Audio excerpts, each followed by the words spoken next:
My name is Vivian Allen, and at 34, I finally bought something that belonged to no one but me. A 1920s beachfront Victorian on the North Fork of Long Island. Peeling cedar shingles, original oak floors, and a quiet I had not heard in 10 years. My first night there, the phone rang, and it was my mother. She did not say hello. She said, "We are done with the city. We will be there tomorrow to move in." I stood in my new kitchen and gripped the edge of the soapstone counter. The cold stone bit into my palms. I told her we had not discussed this. I told her the house was mine. Then she deployed the line she always kept in her back pocket for moments when I tried to stand up for myself. "If you do not want us," she said, her tone dripping with practiced disappointment, "then you are no child of mine." My chest went tight. I did not yell. I smiled in the empty room because she had made a fatal error. By the time her moving truck tried to breach my gate, I had prepared a welcome reception that would strip her of every secret she thought she had buried. Welcome back to Revenge Order, where we dissect the moments quiet women turn the tables on toxic families. How old are you right now, and how long did it take you to stop apologizing for your boundaries? Let me know in the comments, drop a like, and be sure to subscribe. What happened on my front porch is a masterclass in reading the fine print. For 10 years, I lived out of a suitcase and a glass boardroom. I was a crisis public relations manager in Manhattan. I handled corporate disasters, embezzlement, hostile takeovers, public scandals.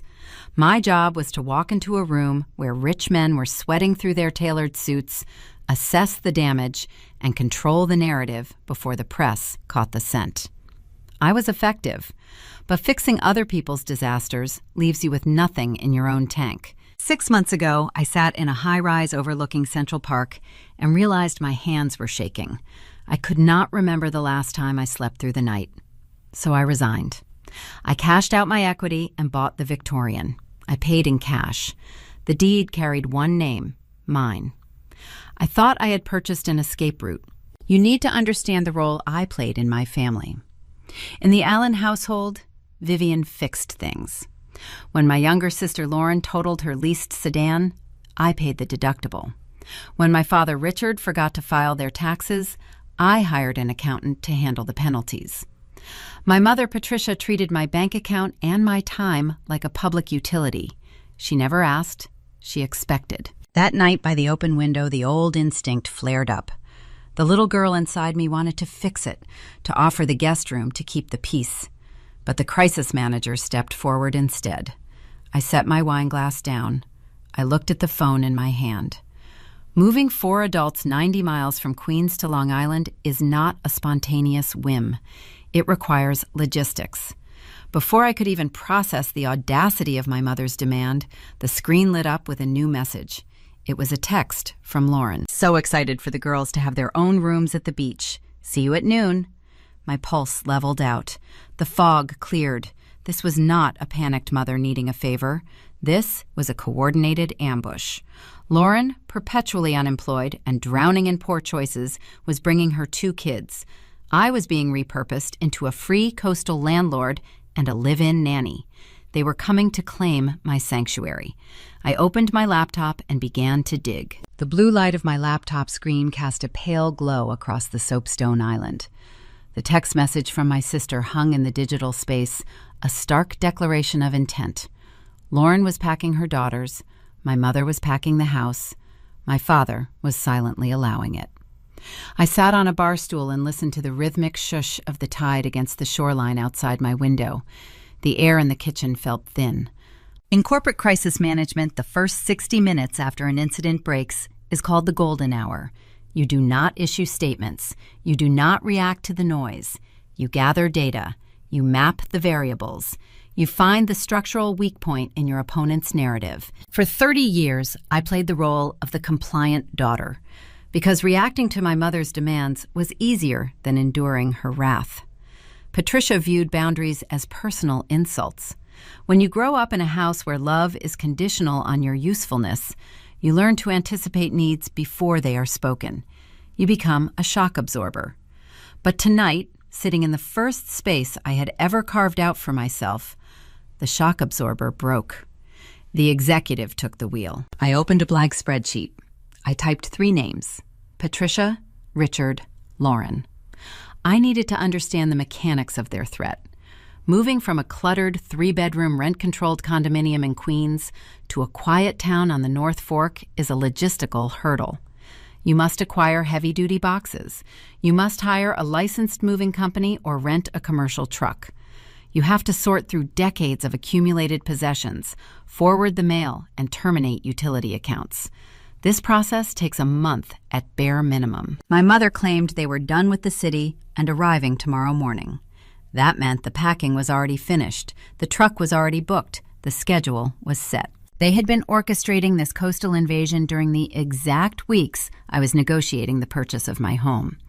They smiled at me over Sunday dinners, asked about the closing dates, and listened to me describe the wraparound porch, knowing they planned to hand me their luggage the moment I unlocked the front door. The premeditation of it was breathtaking. I needed to halt the moving truck without triggering an immediate meltdown. If I told Patricia no tonight, she would drive out here anyway, park on my crushed oyster shell driveway, and stage a screaming, sobbing protest until the neighbors called the police. I needed to control the environment. I needed to set a trap. I picked up my phone and called her back. She answered on the first ring.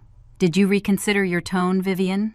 Her voice carried the smug, airy confidence of a woman who believes she holds all the cards. I kept my breathing slow and even. I used the exact cadence I reserve for hostile boardrooms: calm, warm, and entirely unyielding. "Mom, tomorrow is too rushed," I said. "The plumbing is being serviced and the hot water is shut off. You cannot bring the girls to a house with no running water." "We can manage," she countered quickly. "I will not let you manage," I replied, feeding her vanity. "This is a big transition. I want to host a proper welcome party.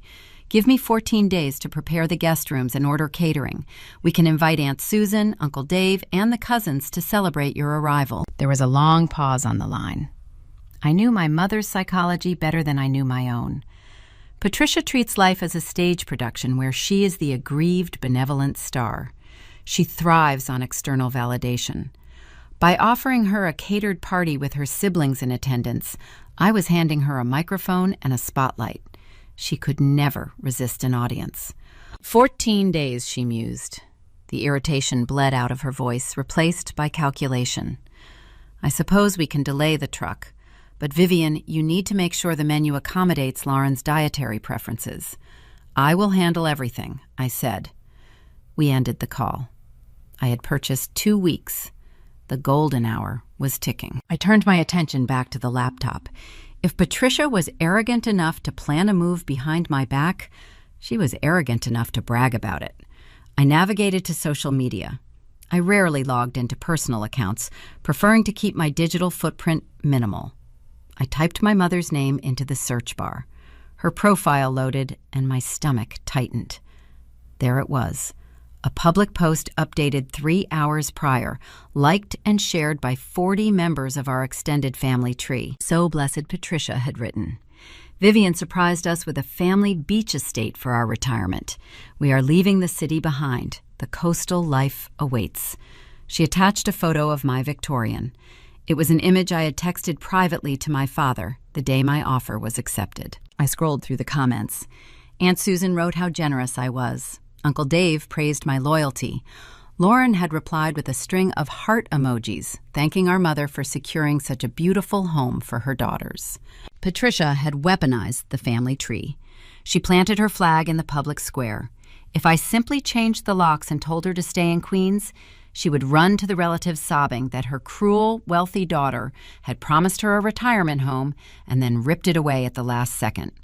She was building a narrative where she was the victim and I was the villain. She was using social shame to build a cage around my boundaries. I studied Lauren's comment. My sister had not held a steady paycheck since her attempt at running an online clothing boutique collapsed 3 years ago. Lauren possessed a unique talent for finding trouble and expecting others to finance her escape. The fact that she was included in this coastal migration signaled a deeper crisis. Lauren did not move unless she was running from something. I pictured my father, Richard. He was a passive man who spent his evenings hiding in his worn leather armchair, reading historical biographies, while Patricia dictated the terms of their reality. He avoided conflict with the dedication of a monk. He handed his paychecks over, let her manage the accounts, and nodded when commanded. He was riding shotgun on this invasion, likely preferring the discomfort of stealing my house over the discomfort of telling his wife no. I continued scrolling down Patricia's timeline, reading the congratulations and the praise. Then my eyes caught a comment that made the blood freeze in my veins. It was posted by a woman named Barbara. Her profile picture showed her wearing a navy blazer, standing against the backdrop of a prominent New York real estate agency. "Congratulations on a lightning-fast closing today, Patricia," the comment read. "Enjoy the beach." I read the words 3 times. A lightning-fast closing. They did not just pack their bags. They sold the apartment. The 3-bedroom condo in Queens was the only asset my parents possessed. It was their safety net, their shelter, their anchor. You do not sell a rent-controlled, long-term property on a whim, and you certainly do not close on it in a matter of weeks unless you are desperate to liquidate. They had cut the rope behind them. They burned their own bridge. They were betting their actual survival, their daily shelter, on my inability to tell them no. They were going to arrive on my driveway homeless, forcing me to either adopt them or watch them sleep in their sedan. I closed the browser. The ocean continued its steady rhythm outside. I was no longer dealing with an entitled mother overstepping a boundary. I was dealing with a financial cover-up. I needed to know the exact numbers. I needed to know why that apartment sold so fast and where the money went. But before I could hire a professional to trace their bank records, the first piece of physical evidence regarding their fraud would land directly in my mailbox, proving that my mother had already crossed a line from family manipulation into a federal offense. The morning sun crested over the Long Island Sound, casting long shadows across my original oak floors. The first day of my 14-day countdown had officially begun. In the world of crisis management, once you secure a temporary delay, you immediately enter the containment phase. Your primary objective is to keep the hostile party comfortable, distracted, and unaware that you are building a case against them. You sedate them with their own ego. I brewed a fresh pot of coffee and sat at the dining table. I needed to feed the red herring I had planted the night before. I picked up my phone and drafted a text message to my mother. I kept the language breezy, enthusiastic, and deferential. I asked her if she preferred a local seafood boil or catered Italian for her welcome reception. I asked if she wanted me to hire a florist for the centerpieces. Her reply arrived within 3 minutes. She chose the Italian catering, specifying that she expected imported wine and a specific brand of sparkling water for Lauren. She also reminded me to ensure the guest linens were washed in hypoallergenic detergent. I typed a cheerful confirmation and set the phone face down. My jaw ached from clenching my teeth, but my strategy was working. Patricia felt in control. She believed she was dictating the terms of her coastal coronation. By offering her the illusion of power, I ensured she would stay in Queens and wait for her audience, rather than driving out early to force her way through my front door. With Patricia temporarily pacified, I returned to my laptop to monitor the digital perimeter. Her initial Facebook post announcing the acquisition of my home had mutated into a sprawling thread of family gossip and congratulations. She was spending her morning replying to every single comment, soaking up the praise like dry earth soaking up rain. She tagged my sister in a new comment. She wrote how she could not wait for the girls to have the coastal life they deserved. Lauren replied with a photograph of 3 matching designer suitcases sitting in a hallway. The caption read, "Ready for new beginnings and leaving the haters behind." I stared at the photograph of the suitcases. Lauren was 30 years old and possessed a resume that consisted mostly of unfinished degrees and abandoned business ventures. She was the golden child, the fragile dreamer who required endless grace, while I was the workhorse expected to pull the wagon. 6 years ago, Lauren quietly drained a joint savings account my grandfather had left us to fund a lavish trip to Europe. When I discovered the missing funds, Patricia wept, begged me not to involve the authorities, and promised to pay me back. She never did. I learned early on that holding Lauren accountable was treated as a direct attack on our mother. But the phrase, leaving the haters behind, bothered me. Lauren always cast herself as the victim of jealous peers whenever her poor choices caught up with her. 3 years ago, she launched an online boutique selling imported textiles. She borrowed heavily from private investors she met through a former boyfriend. The business collapsed amid rumors of undelivered merchandise and empty promises. If Lauren was packing her bags and claiming she was leaving haters behind, she was not just moving, she was fleeing. The extended family, however, saw none of this.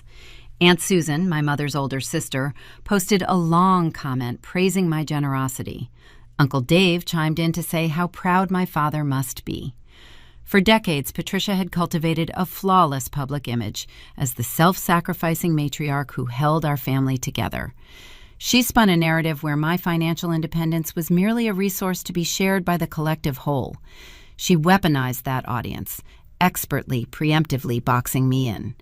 If I canceled the move now, Patricia would not have to say a negative word about me. The aunts and uncles would do the shaming for her. They would whisper about the cold, ungrateful executive who abandoned her elderly parents. I spent the second day of my countdown organizing my physical space. I drove to a local office supply store and purchased a heavy-duty printer ink cartridges and a stack of pristine manila folders. I arranged them on my kitchen island. If my mother was going to bring her audience to my house, I was going to provide them with reading material. I just needed the hard evidence to fill those folders. I planned to contact a forensic accountant to trace the sale of the Queen's apartment, but I decided to wait one more day to gather my thoughts and outline the exact scope of the investigation. On the afternoon of day 3, the coastal wind picked up, rattling the cedar shingles of the Victorian. The sky turned a bruised purple, signaling an incoming summer storm. I decided to take a break from my screens and walk down the long, crushed oyster shell driveway to check the mail. My property sat behind a heavy wrought iron gate, providing a physical barrier between my quiet sanctuary and the main road. The vintage mailbox was bolted to a wooden post just outside the gate. I unlatched the metal door and pulled out a stack of envelopes. Most of it was standard junk mail, local grocery circulars, hardware store coupons, and a few welcome to the neighborhood catalogs. But buried in the center of the stack was a thick, cream-colored envelope. The paper was heavy, expensive, and textured.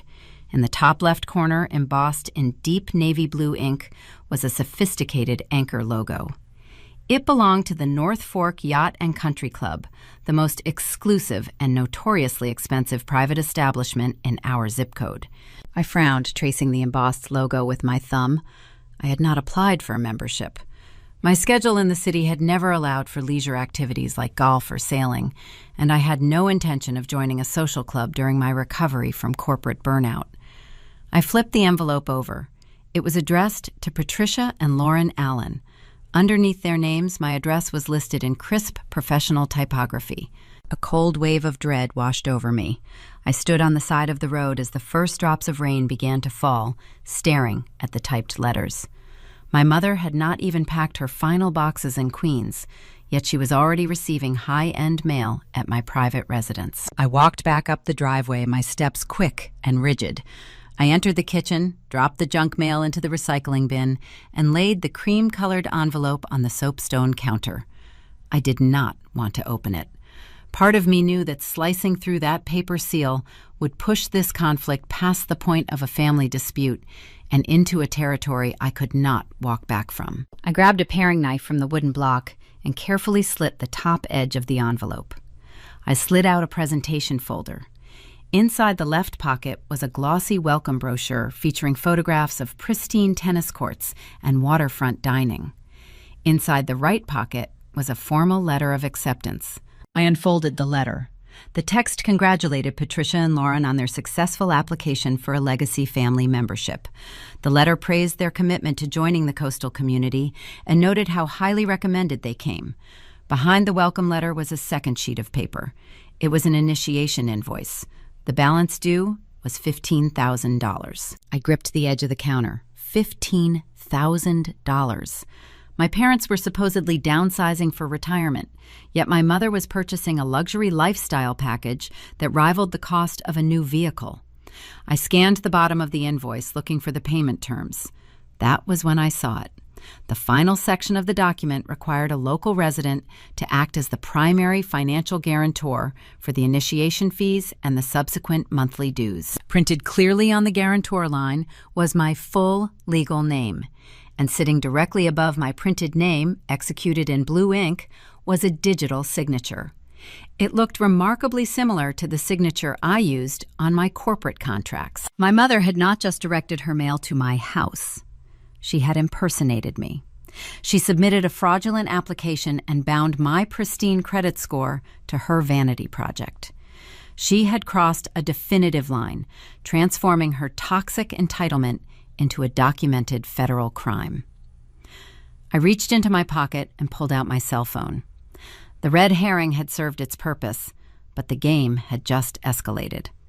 I needed to lock down my identity before she drained my future. The $15,000 invoice sat on my kitchen island, a stark, printed testament to my mother's audacity. The digital signature mocked me in blue ink. Patricia had always possessed an uncanny ability to mimic my handwriting, a skill she perfected during my teenage years to sign permission slips I never saw. But forging a corporate signature on a luxury financial contract was not a high school prank.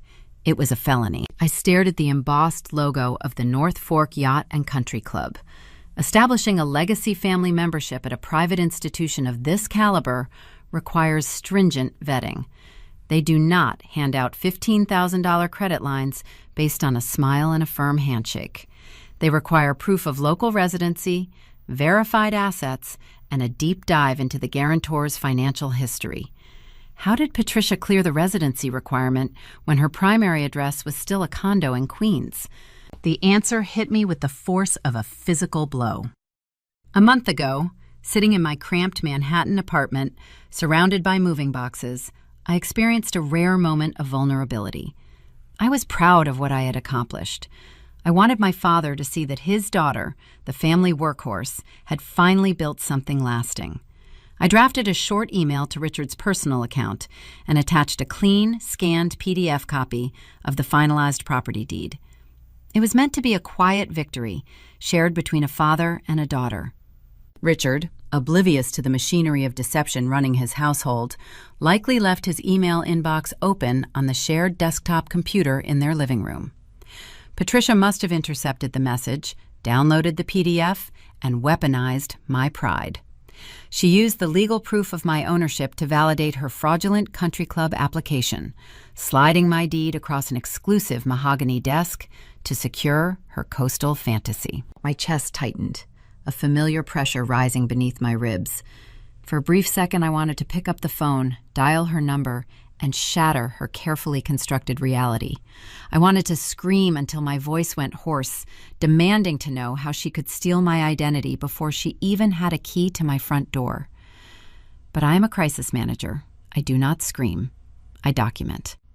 I picked up the invoice, carried it to my home office, and fed it through the scanner. I created high-resolution digital backups of the welcome letter, the invoice, and the forged signature. I saved the files to an encrypted cloud drive. Then I opened a new browser window and navigated to the local police department's website. Filing a police report for identity theft online is a cold, bureaucratic process. You fill out text boxes detailing the nature of the fraud, the estimated financial impact, and the identity of the suspected perpetrator. When I reached the section asking for the suspect's name, my fingers hovered over the keyboard. Typing Patricia Allen felt like crossing a Rubicon. Once the report was submitted, the conflict would escalate from a toxic family dynamic to a matter of law enforcement.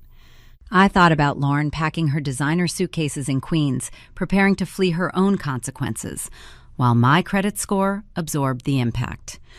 I thought about Patricia smiling at her country club interview, handing over my property deed like a blank check. I typed her name. I hit submit. The website generated a formal confirmation number. I printed the confirmation page and slid it into the first manila folder on my kitchen island. I did not intend to have my mother arrested immediately. The police report was a tactical asset. It froze the country club application, ensuring no funds could be drawn against my name, and it provided me with a loaded gun to place on the table when she finally arrived. I spent the remainder of day 4 securing my digital borders. I placed fraud alerts on my credit profiles with all 3 major bureaus. I changed the passwords to my banking portals, my email accounts, and my cloud storage. I functioned with the cold, methodical precision of a corporate auditor sealing a compromised network. By the morning of day 5, the coastal storm had blown off the Sound, leaving behind a clear, brilliant blue sky. I brewed my coffee and stepped out onto the wraparound porch, intending to enjoy the brief respite before tackling the forensic audit of the Queen's apartment sale. The Victorian's defining feature was this porch. It wrapped around the entire first floor, offering unobstructed views of the water and the salt marsh. It was the reason I bought the property. It represented open space, fresh air, and freedom. As I leaned against the silvered cedar railing, the crunch of heavy tires on gravel shattered the morning quiet. I watched a white Ford F-150 pickup truck roll past my wrought iron gate, which I had left open for a scheduled grocery delivery. The truck parked boldly on my front lawn, crushing a patch of wild sea oats. The side of the vehicle bore a vinyl decal that read, North Fork Contracting. A man in his late 40s, wearing heavy work boots and carrying a metal clipboard, stepped out of the driver's side. He surveyed the front of my house, squinting up at the second-story windows before turning his attention to the wraparound porch where I stood. He offered a friendly wave and walked up the front steps. "Morning," he said, his tone casual and businesslike.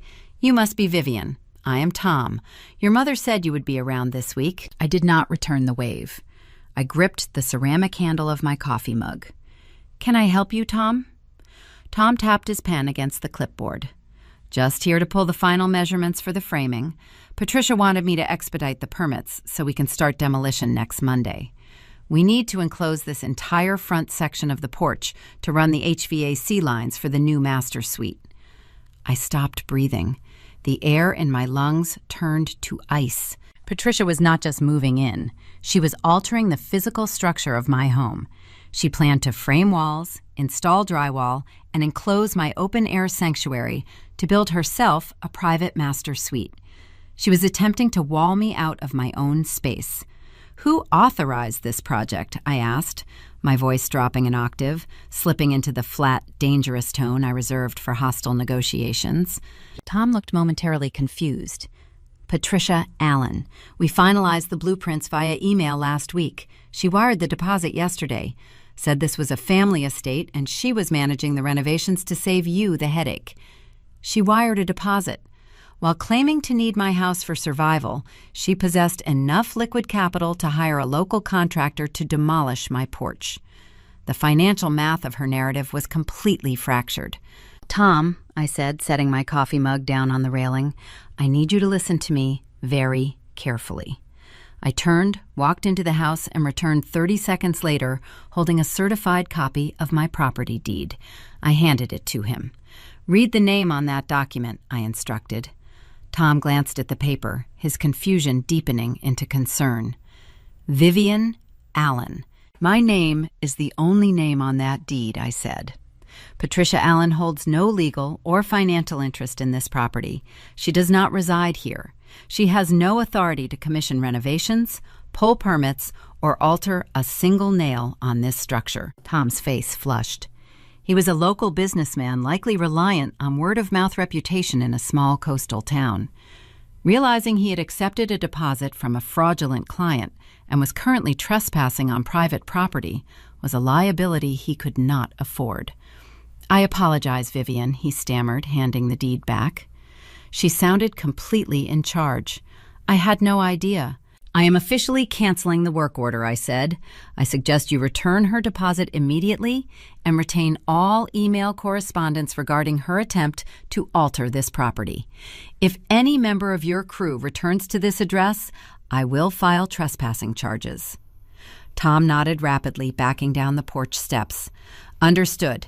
The job is canceled. I am sorry for the intrusion." I watched him climb into his truck and reverse quickly out of my driveway. The heavy tires spun gravel into the grass as he fled the liability I had just exposed. I stood alone on the porch, my hands trembling slightly with adrenaline. My mother was not just planning to occupy my house, she was attempting to erase me from it. She wanted to rewrite my reality, wall off my view, and build a monument to her ego on my foundation. The country club forgery was a financial crime, but the contractor was a physical violation. The boundaries of her delusion were expanding rapidly. I needed to know exactly how much money she had access to, where it came from, and why she was hiding it. It was time to stop managing the perimeter and start digging into the bedrock of her lies. I walked back inside and reached for my phone, ready to initiate the forensic audit that would blow her entire narrative to ash. The crushed sea oats on my front lawn lay flat against the damp earth broken beneath the weight of heavy tires. I stood on the porch long after the contractor's truck disappeared down the winding coastal road. The salt air, usually crisp and restorative, felt heavy in my lungs. I turned and ran my hand along the silvered cedar railing of the wraparound deck. This architectural feature was the primary reason I signed the closing papers. After a decade of suffocating inside hermetically sealed Manhattan skyscrapers, breathing recirculated air, and navigating fluorescent-lit boardrooms, I craved open space. I needed a home that breathed. Patricia did not just want to occupy my guest rooms. She wanted to enclose my open air, frame it with drywall, and build a monument to her own comfort directly over my foundation. She sought to wall me out of the very sanctuary I had purchased to escape her. The psychological intrusion was far more chilling than the physical trespass. I walked back into the kitchen and locked the deadbolt. The click of the metal tumbler echoing in the quiet foyer signaled a shift in my strategy. I was no longer merely managing a difficult relative. I was defending a besieged asset. My first priority was securing the physical perimeter. My property sat within a modest gated community offering a baseline level of security. I picked up my phone and dialed the front gatehouse. A guard named David answered. "David, this is Vivian Allen at the Victorian on the Point," I said, keeping my tone authoritative and calm. "I need to update my visitor authorization protocol effective immediately." "Sure thing, Ms. Allen. What do you need?" "Cancel all standing vendor access. No contractors, no deliveries, and no guests are permitted through the gate without my direct verbal confirmation over the phone. If a woman named Patricia Allen attempts to authorize entry, you are to deny it. She is not a resident and possesses no authority over my property." David agreed, his keyboard clacking in the background as he updated my file. I ended the call. The gate was locked, but a physical barrier was useless against legal liabilities. Patricia had wired a deposit to a local contractor. In the state of New York, unauthorized construction work can quickly devolve into a bureaucratic nightmare. If a vendor purchases materials or begins demolition, they can file a mechanics lien against the property title, regardless of who ordered the work. I could not afford a clouded deed. I opened my laptop and initiated a video call with Sarah, the real estate attorney who handled my closing. Sarah was sharp, pragmatic, and accustomed to the unpredictable nature of high net worth transactions. She answered from her minimalist office, a stark contrast to my peeling cedar shingles. "Vivian," she greeted, adjusting her glasses, "you look like you are dealing with a crisis. I have a hostile actor attempting to commission unauthorized renovations on my property," I explained. I detailed the morning's encounter with Tom, the forged country club application, and my mother's impending arrival. Sarah's professional demeanor hardened. She reached for her notepad. "Has the contractor performed any physical labor, even driving a single nail?" "No, I intercepted him during the site measurement phase.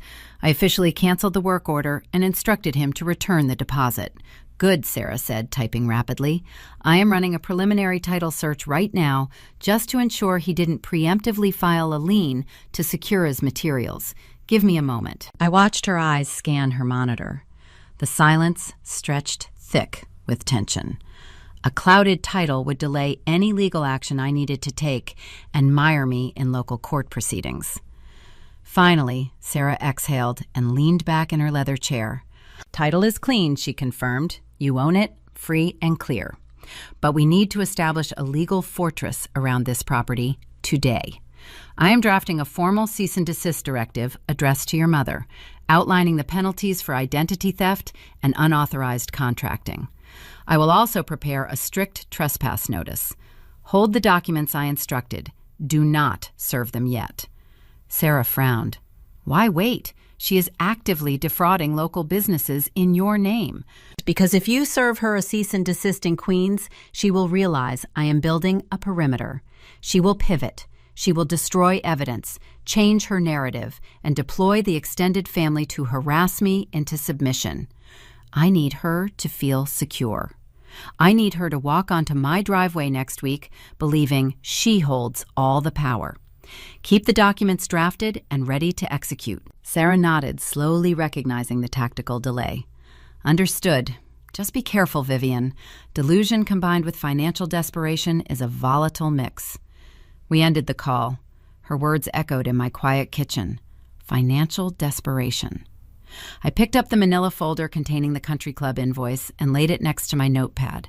I grabbed a pen and began outlining the known variables of my parents' financial ecosystem. Richard retired 5 years ago from a mid-level managerial position at a logistics firm. His pension was modest but reliable. Patricia had not held a steady paycheck since the late 90s, preferring to manage the household and cultivate her image among the local social elite. Their condo in Queens was rent-controlled. They lived a comfortable, frugal existence, governed by strict budgets and clipped coupons. Yet within the span of a few weeks, Patricia had orchestrated a cross-county move, applied for a luxury social membership requiring a $15,000 initiation fee, and wired a cash deposit to a coastal contractor for a master suite addition. The arithmetic was fractured. The money did not exist in their legitimate ecosystem. My father was an enabler of the highest order. He abhorred conflict, retreating to his books whenever Patricia raised her voice. He relinquished control of their joint checking accounts decades ago, allowing his wife to dictate their spending while he maintained plausible deniability. If Patricia wired funds to a contractor on the North Fork, Richard likely never saw the bank statement. He was riding shotgun on this invasion, blissfully ignorant of the collateral damage. I stood up and paced the length of the kitchen, the hardwood floor cool beneath my bare feet. If the money did not come from Richard's pension, where did it originate? The Facebook comment from the real estate agent flashed through my memory. "Congratulations on a lightning-fast closing today." They sold the Queen's apartment. It was their only tangible asset. But a standard real estate transaction, even a fast one, takes 30 to 60 days to clear escrow. You do not receive a windfall of cash overnight. Furthermore, selling a primary residence to fund a vanity remodel on a stolen house defies basic survival logic. Something was hidden beneath the surface of that sale: a debt, a threat, or a catastrophic loss. My phone vibrated on the counter, jarring me from my calculations. It was a text from Patricia. "Vivian, dear, checking on the caterer. Did you confirm the Bronzino or the halibut? Also ensure the guest room gets morning sun. The girls need natural light to wake up peacefully." I stared at the glowing screen. The sheer, staggering disconnect between her fantasy and my reality was dizzying. She had just been thwarted by her contractor, yet she was blithely texting me about imported fish and window treatments. She operated under the assumption that the world would simply bend to accommodate her desires. I forced my jaw to relax. I typed my response, feeding the red herring one more time. "Bronzino is confirmed. The east-facing guest room is prepped and ready for the girls. See you next week." I hit send. The illusion was secure. She would stay in Queens, pack her remaining boxes, and wait for her coastal coronation. I needed to move fast. I could not audit a real estate transaction using social media comments and intuition. I required professional-grade forensics. I needed someone who could rip the roof off Patricia's financial history and trace every single dollar of that apartment sale. I opened the contact directory on my phone and scrolled down to the letter M. I stopped at the name Marcus Vance. Marcus was the lead forensic accountant at my former PR firm. He was a quiet, relentless bulldog with spreadsheets capable of finding hidden assets and buried debts in the most convoluted corporate structures. We had worked together on a dozen high-profile crisis accounts. He owed me a favor for helping him navigate a particularly brutal media fallout 2 years ago. I tapped his name and raised the phone to my ear. The line rang twice before a deep, gravelly voice answered. Vivian Marcus said, sounding genuinely surprised. "I thought you retired to the beach to drink wine and ignore my emails." "The beach is lovely, Marcus," I replied, staring out at the crushed sea oats on my lawn, "but I need to call in that favor. Off the books. No firm billing." "Sounds ominous. Who is the target?" "My mother," I said. There was a brief silence on the line. In our line of work, investigating family is an unwritten taboo. It means the crisis has breached the walls of your own home. "Send me the parameters," Marcus said softly. I pulled my notepad closer. I had the address in Queens, the names, and the timeline. It was time to rip the facade away. The midday sun baked the cedar shingles of my Victorian, releasing a faint scent of dry wood and salt that usually grounded me. Today, it offered no comfort. I sat at my dining table, staring at the flashing cursor on my laptop screen. It was day 7 of the countdown. I had exactly 1 week before the moving truck breached my gate, and I was operating on a timeline dictated by a ghost. I typed out the parameters for Marcus. I provided the legal names, Social Security details I had memorized from years of filling out their penalty tax forms, and the exact address of the Queens condominium. I added Lauren's name and her previous business aliases, noting her failed online boutique. I hit send on the encrypted message and closed the lid of the laptop. The silence of the empty house rushed back in. Tracing real estate transactions and financial disbursements takes time, even for a bulldog like Marcus. He had to navigate county clerk databases, cross-reference property deeds, and follow digital breadcrumbs left by wire transfers. While he operated in the digital shadows, my job was to maintain the illusion of compliance in the sunlight. I had to keep the red herring swimming. My mother's Facebook timeline had become a sprawling monument to her vanity. She was posting daily updates about her impending coastal life. She uploaded pictures of coastal decor she claimed she was purchasing for the guest rooms. She tagged local North Fork vineyards, loudly wondering which tasting room she should patronize first. The comment section was a chorus of fawning relatives praising her elevated lifestyle. Aunt Susan was the most vocal, constantly noting how lucky my parents were to have a daughter willing to fund their golden years.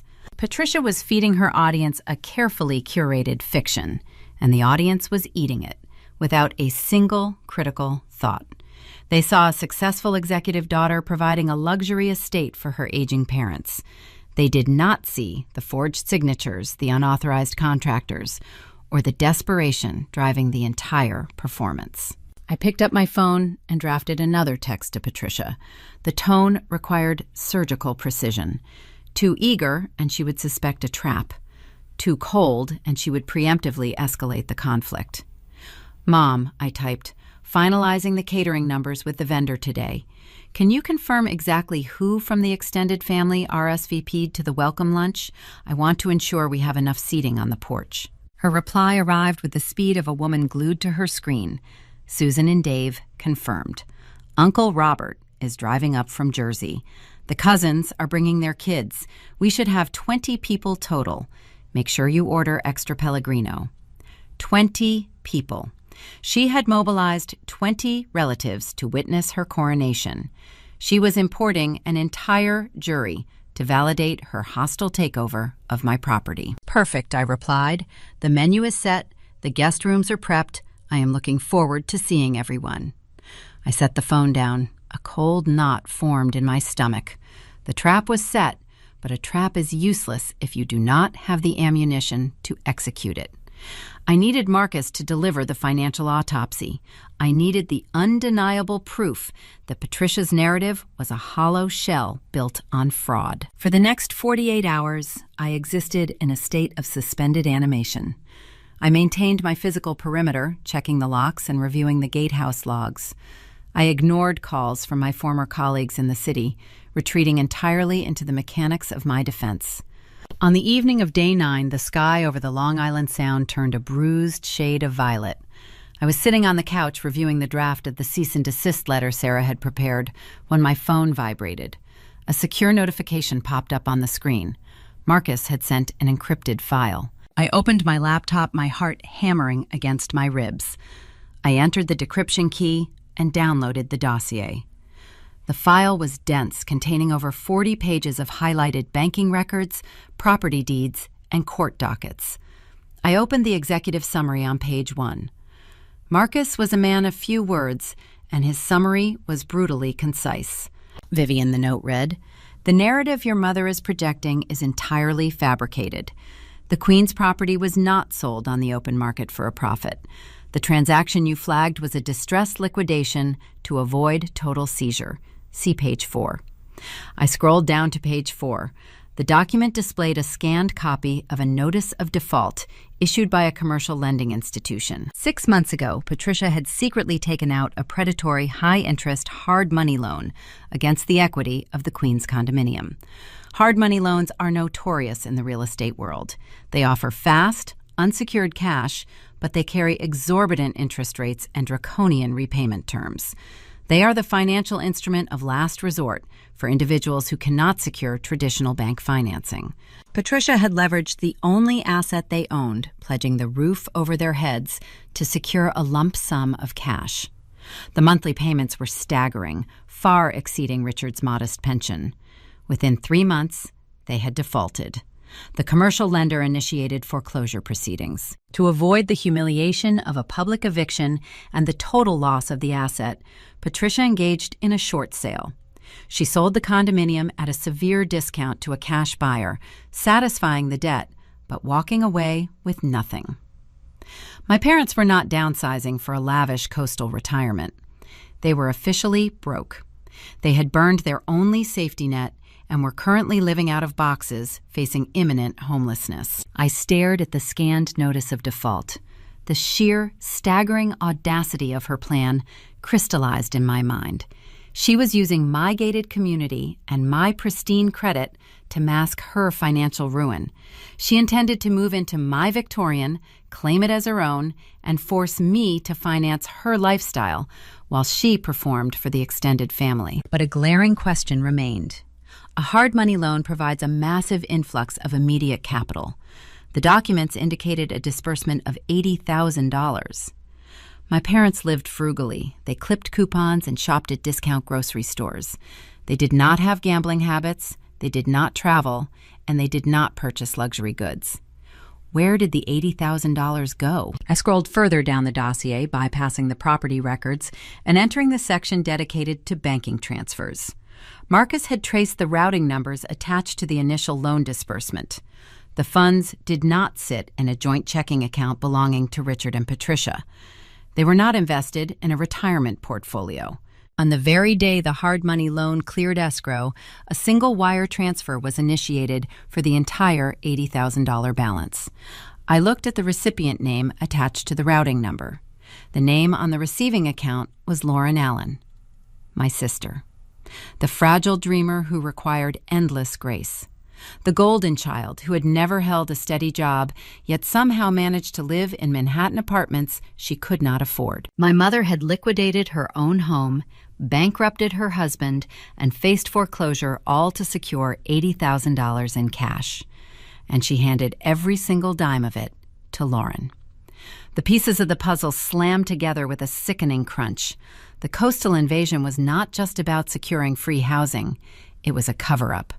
Patricia had sacrificed her own survival to shield Lauren from something catastrophic, and now they were migrating to my property to hide the evidence. I leaned closer to the screen, my eyes scanning the final pages of the dossier. If Lauren needed $80,000 in cash, she was not just paying off credit card debt. She was buying her way out of a disaster. I scrolled to the legal dockets Marcus had attached at the very end of the file. I needed to know exactly what kind of contagion my mother was dragging to my doorstep.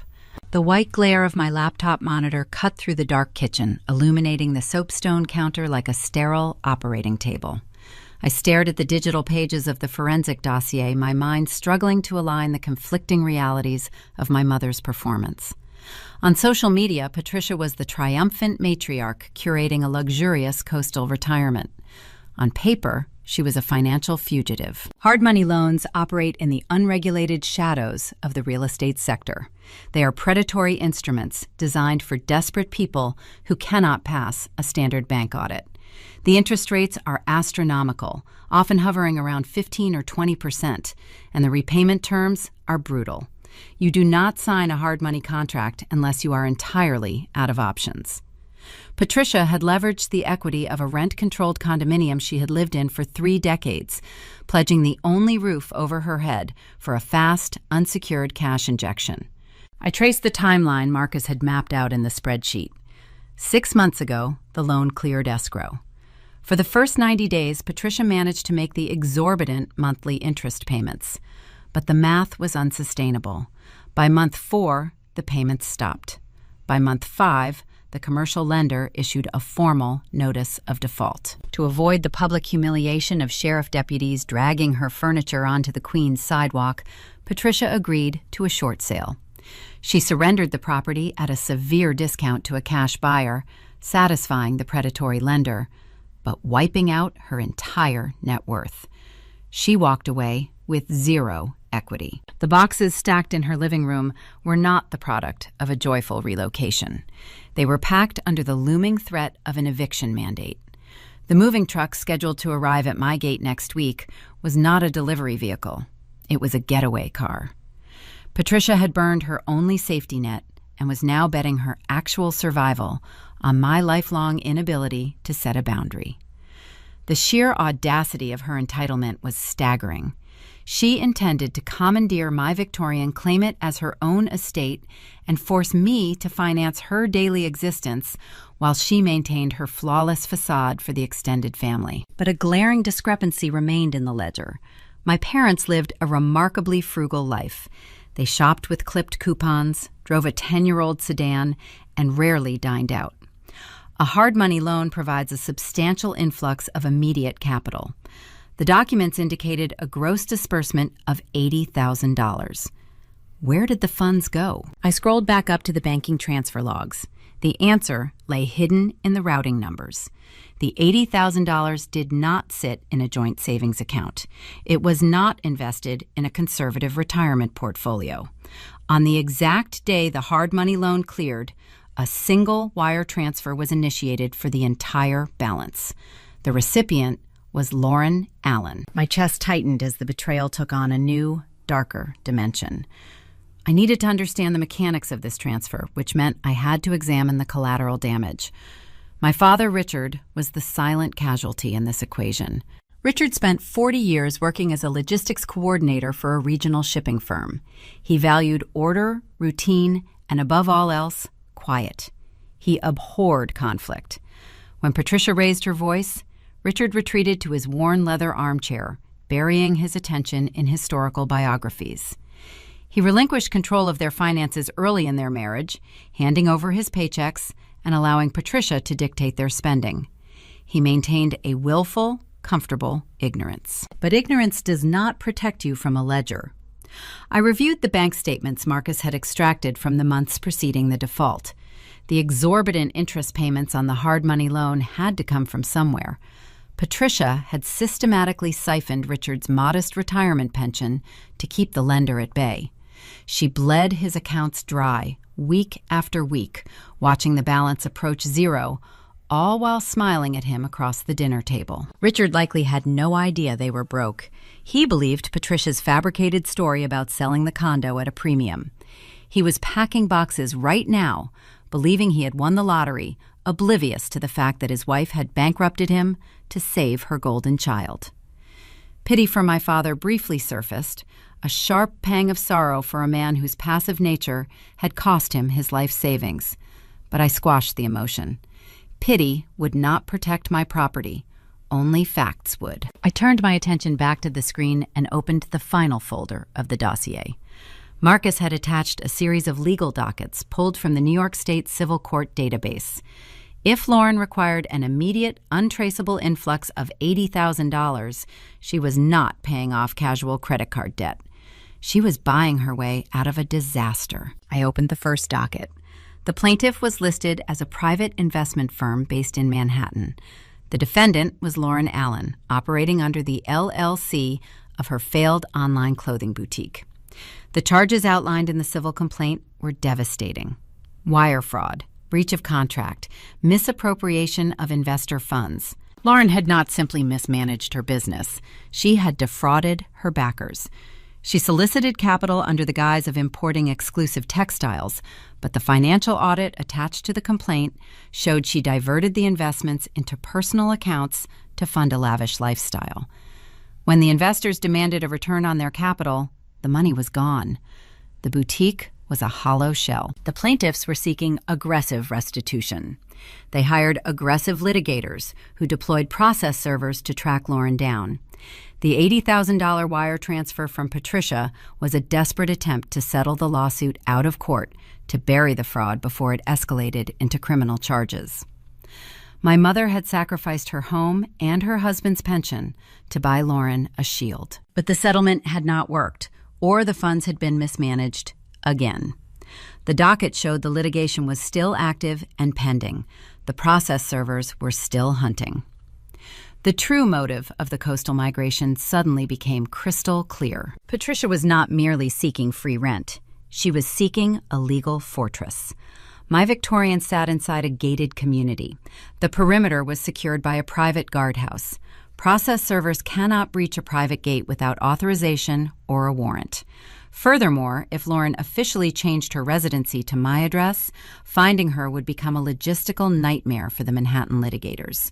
This explained the forged country club application. Patricia needed to establish a paper trail of legitimate residency on the North Fork. She used my property deed to create a fake footprint anchoring Lauren to my zip code under the guise of a luxury social membership. They were bringing a legal contagion directly to my doorstep. They intended to use my gated community to hide a fugitive, wrapping their civil fraud in a pretty bow of family togetherness. I closed the laptop. The silence of the kitchen felt different now. The residual guilt of a daughter telling her mother no had completely evaporated, replaced by the cold, calculating focus of a corporate defense. My mother had weaponized her audience, banking on my fear of public humiliation. She invited 20 extended relatives to a catered lunch, intending to use them as human shields to force her way inside my home. She wanted a press conference. I was going to give her one. I had 5 days left to assemble the physical evidence. I needed to build a guillotine made entirely of paper, and I needed to ensure every single person she invited had a front row seat to the execution. The heavy-duty printer I purchased the day before hummed to life on my kitchen island. It pulled a crisp sheet of premium paper from the tray and deposited a warm, ink-heavy document onto the receiving rack. I picked it up by the edges. It was page 4 of the forensic dossier Marcus had sent me. The stark black text detailed the exact routing numbers, timestamps, and recipient data of an $80,000 wire transfer. The funds from the predatory commercial loan had bypassed my parents entirely. The money did not go toward securing a new retirement property or paying off medical debts. The public ledger showed the entire disbursement dropping directly into an account registered to Lauren. I set the paper down on the soapstone counter and smoothed a wrinkle near the bottom corner. My sister was not merely enduring a bout of unemployment. She was the target of active, aggressive civil litigation. Growing up in our household meant accepting a rigid, unspoken caste system. Lauren was the fragile artist, the dreamer, who required endless grace and financial subsidies to pursue her shifting passions. I was the hardened pragmatist, the crisis manager expected to absorb the impact whenever Lauren stumbled. Patricia enforced this dynamic with ironclad dedication. Admitting that Lauren was a failure meant admitting a flaw in Patricia's own maternal narrative. To protect that pristine image, my mother was willing to sacrifice anything. 3 years ago, Lauren launched an online clothing boutique. She pitched it to our extended relatives as an exclusive, sustainable fashion brand sourcing rare textiles from overseas. She secured initial seed capital from a circle of private investors she met through a former romantic partner. For a brief window, her social media feeds were flooded with curated photographs of fabric swatches and stylized shipping boxes. The forensic dockets Marcus provided painted a far darker reality. The boutique was a hollow shell. Lauren never secured a legitimate supply chain. The legal complaint filed by her backers detailed a systematic misappropriation of funds. She diverted the investment capital into her personal checking accounts to finance luxury vacations, designer wardrobes, and high-end dining. She ran a localized, reckless Ponzi scheme. When the investors demanded a return on their capital and requested shipping manifests, the money was gone. The plaintiffs were not faceless corporate banks willing to write off a bad debt. They were private individuals who felt personally betrayed, and they hired tenacious litigators to recoup their losses. Patricia had liquidated her own rent-controlled condominium, pledging the only roof over her head to an unregulated commercial lender, just to secure the cash needed to cover Lauren's legal tracks. She threw $80,000 into the void in a desperate attempt to settle the lawsuit out of court and keep her golden child out of a deposition chair. But the settlement negotiations must have fractured. The court docket showed the litigation remained active. Warrants for financial discovery were pending. Tenacious process servers were actively hunting my sister. My phone vibrated against the counter, jarring me from the printed documents. The caller ID displayed an unknown number with a Manhattan area code. I rarely answer unknown calls, but my senses were heightened. I swiped the screen and lifted the phone to my ear. "Vivian Allen?" a male voice asked. His tone was polite, clipped, and deeply professional. "Speaking," I replied, keeping my cadence neutral. "Ms. Allen, my name is David Vance. I am a licensed investigator working with a civil litigation firm in the city. I am trying to locate your sister, Lauren. We received an automated postal update this morning indicating her primary mailing address has been transferred to a residential property on the North Fork of Long Island. The property is registered under your name." The air in my kitchen turned to ice. Patricia had not just forged a country club application. She had filed an official change of address form with the Postal Service, legally anchoring Lauren's footprint to my Victorian. She was drawing a direct map for the investigators, leading them straight to my front door. "Mr. Vance," I said, my voice steady, betraying none of the adrenaline flooding my system. "There must be an administrative error. Lauren does not reside at this address. She holds no legal standing here, and she is not an authorized guest." "I see," the investigator replied, the scratch of a pen audible over the line. "Are you aware of her current whereabouts? We have struggled to serve her at her previous residence in Queens." "I cannot help you locate her," I said smoothly, "but I can confirm she will not be found on my property. My community is secured by a private gate, and her name is not on the access registry. If you send a server to this location, they will be turned away for trespassing." "Understood, Ms. Allen. Thank you for your time. If she does arrive, I suggest you advise her to contact her legal counsel." The line went dead. I set the phone down next to the printed wire transfer. The abstract threat of a toxic family dynamic had just materialized into an active external legal crisis. They were bringing a financial contagion directly to my doorstep. My mother intended to use my gated Long Island community as a literal fortress to hide her fugitive daughter from process servers. She wrapped this entire scheme in the wholesome, unassailable packaging of a family coastal retirement. I looked out the window at the crushed sea oats on my lawn. The salt breeze continued to blow, indifferent to the chaos gathering on the horizon. The last remaining shred of my daughterly guilt washed away, carried out by the receding tide. I was no longer dealing with a misguided mother asking for a favor. I was managing a co-conspirator actively harboring a liability. Patricia's plan was brilliant in its sheer entitlement. She orchestrated the move, managed the logistics, and mobilized the extended family to shame me into compliance. She calculated that I would never risk a public, ugly confrontation in front of our aunts and uncles. She assumed I would swallow my anger, open the front door, and allow her to dictate the terms of my existence to preserve the family peace. She wanted a quiet surrender. Instead, I turned back to the heavy-duty printer and loaded a fresh ream of paper into the tray. I opened the digital dossier and began selecting specific pages to print. I needed multiple copies of the forged Country Club application. I needed high-resolution reproductions of the commercial loan default notice.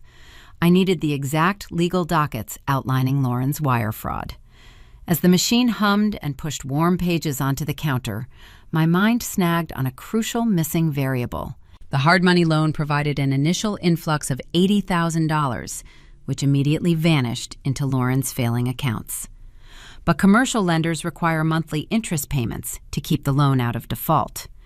The documents indicated Patricia managed to stall the foreclosure for nearly 5 months before the bank finally forced the short sale. Those monthly interest payments were exorbitant. They far exceeded the standard operating budget of a retired couple living in Queens. Patricia did not generate an income, and she had already liquidated the equity in her home. If my parents did not have the cash to cover those staggering monthly fees, how did Patricia keep the lender at bay for 5 months? She had to drain another source of capital. She had to bleed an existing account dry to buy her golden child more time. I reached for the banking ledgers Marcus had included in the secondary folder. I traced the outgoing payments back to their origin. The realization of what she had done hit me with a sickening wave of clarity.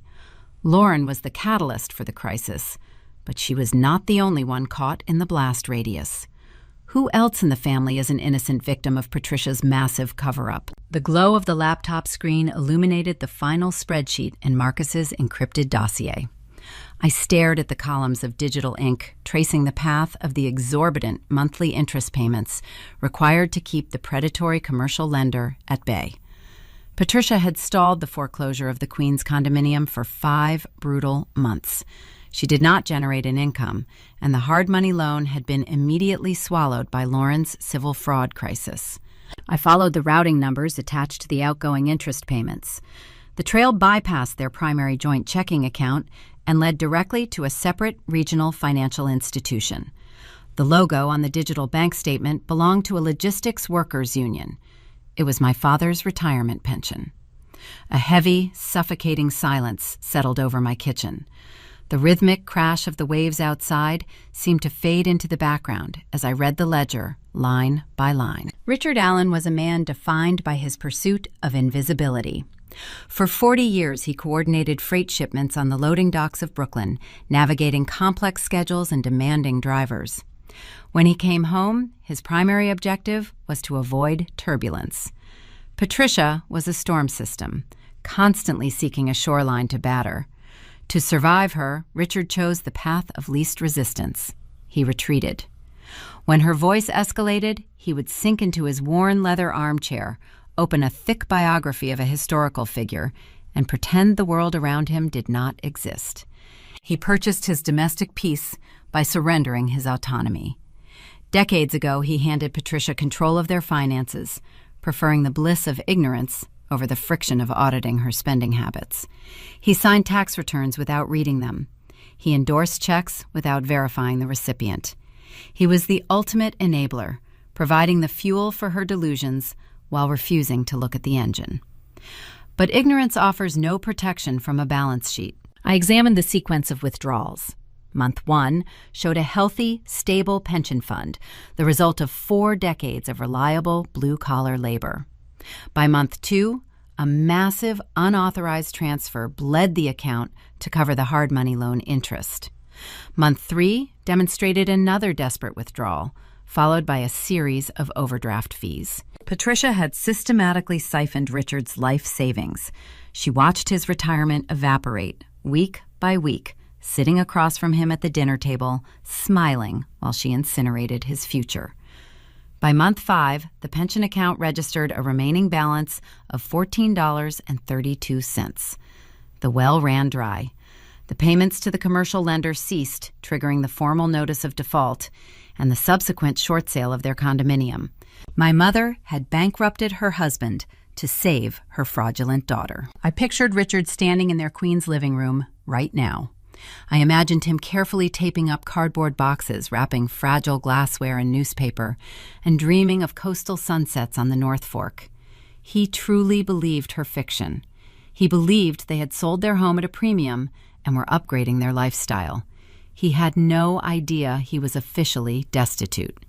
He did not know his 40 years of labor had been sacrificed to shield his youngest child from a subpoena. A sharp, visceral spike of pity hit my chest. It was a physical ache, a sudden mourning for the quiet man who had read me bedtime stories and taught me how to ride a bicycle. He was walking blindly toward a cliff, trusting the woman holding his hand. I took a slow breath, inhaling the scent of the Ethiopian coffee I had brewed hours ago. In crisis public relations, pity is a fatal vulnerability. When you represent a corporation facing a hostile takeover, you cannot afford to feel sorry for the opposing board members. Empathy blurs the lines of engagement. If I allowed my father's ruin to soften my boundaries, Patricia would win. She calculated that my love for him would force me to open the front door. She expected me to absorb their financial collapse to spare him the humiliation of homelessness. I picked up a pen and pressed the tip firmly against the notepad on my counter. I squashed the pity, burying it beneath a layer of cold, pragmatic resolve. Richard's passivity was a tragedy, but it was not my responsibility to cure it. He chose to close his eyes. I chose to keep mine open. Pity would not save my Victorian. Pity would not protect my credit score from forged country club applications, and it would not keep process servers off my crushed oyster shell driveway. Only facts possess the power to secure my perimeter. I glanced at the digital clock in the corner of my screen.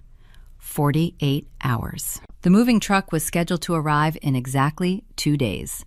The containment phase of my strategy was officially over. The red herring had kept Patricia pacified in Queens, allowing me the time I needed to map her deception. Now I had to shift from investigator to architect. It was time to build the execution chamber. In my former career, when managing a narrative threatening to destroy a client, we utilized a specific tool known as a press packet. You do not invite journalists into a room and engage in a shouting match. You provide them with a curated, undeniable portfolio of truth. You hand them the primary source documents, highlighted and tabbed, ensuring they reach the correct conclusion without you having to raise your voice. My mother was importing an audience of 20 extended relatives to serve as her jury. Aunt Susan, Uncle Dave, the cousins. They were walking into a trap.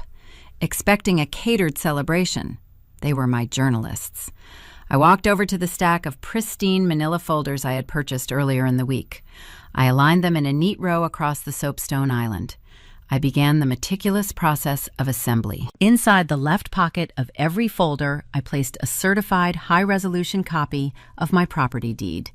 I used a bright yellow marker to highlight the single name registered on the title, Vivian Allen. This established the unassailable baseline of ownership. Next, I inserted the fraudulent country club invoice, placing the formal police report confirmation directly behind it.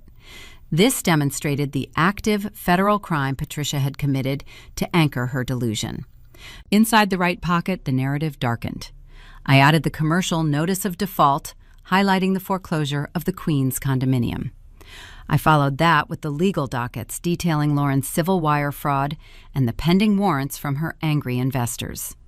Finally, as the undeniable closing argument, I included a single page showing the systematic draining of Richard's pension fund. I curated the reading experience perfectly. Page 1 established the boundary. Page 2 introduced the crime.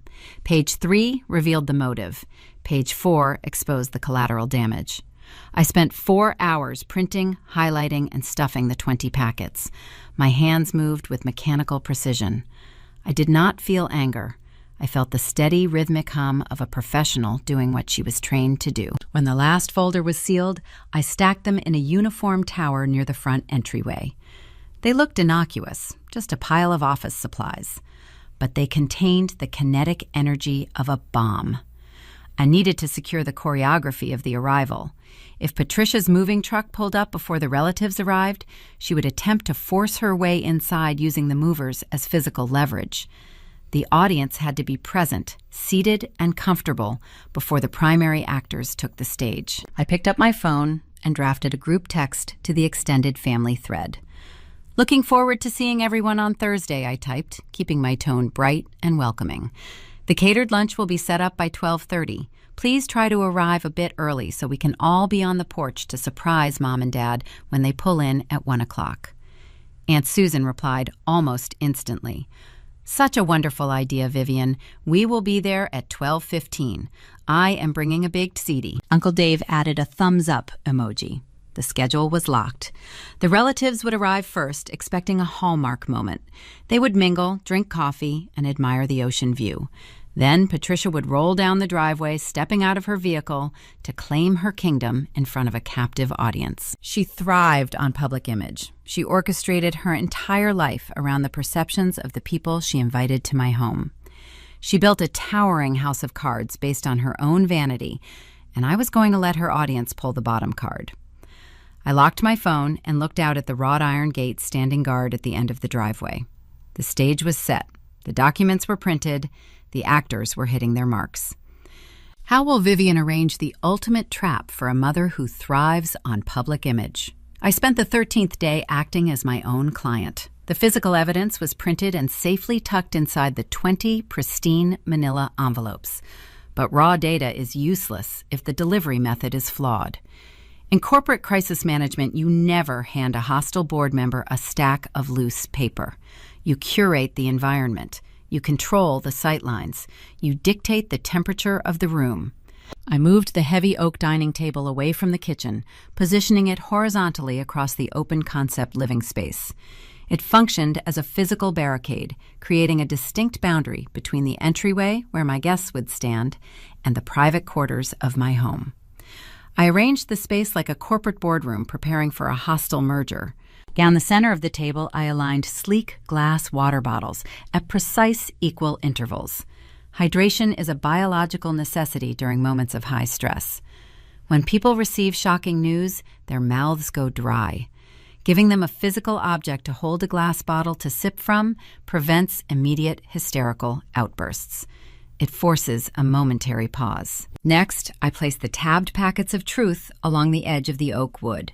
I had spent the early hours of the morning attaching colored adhesive flags to the margins of the documents inside. A red flag for the certified copy of my sole ownership deed. A yellow flag for the country club forgery, highlighting the police report confirmation number. A blue flag for the commercial bank's short sale foreclosure notice. A green flag marking the public docket of Lauren's civil fraud lawsuit. Color coding eliminates confusion.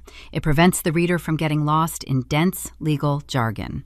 When the moment arrived, I would not have to argue. I would simply tell them to open to the blue tab, and the paper would do the speaking for me. I walked to the hallway thermostat and lowered the central air conditioning to 68 degrees. A warm room breeds lethargy and emotional volatility.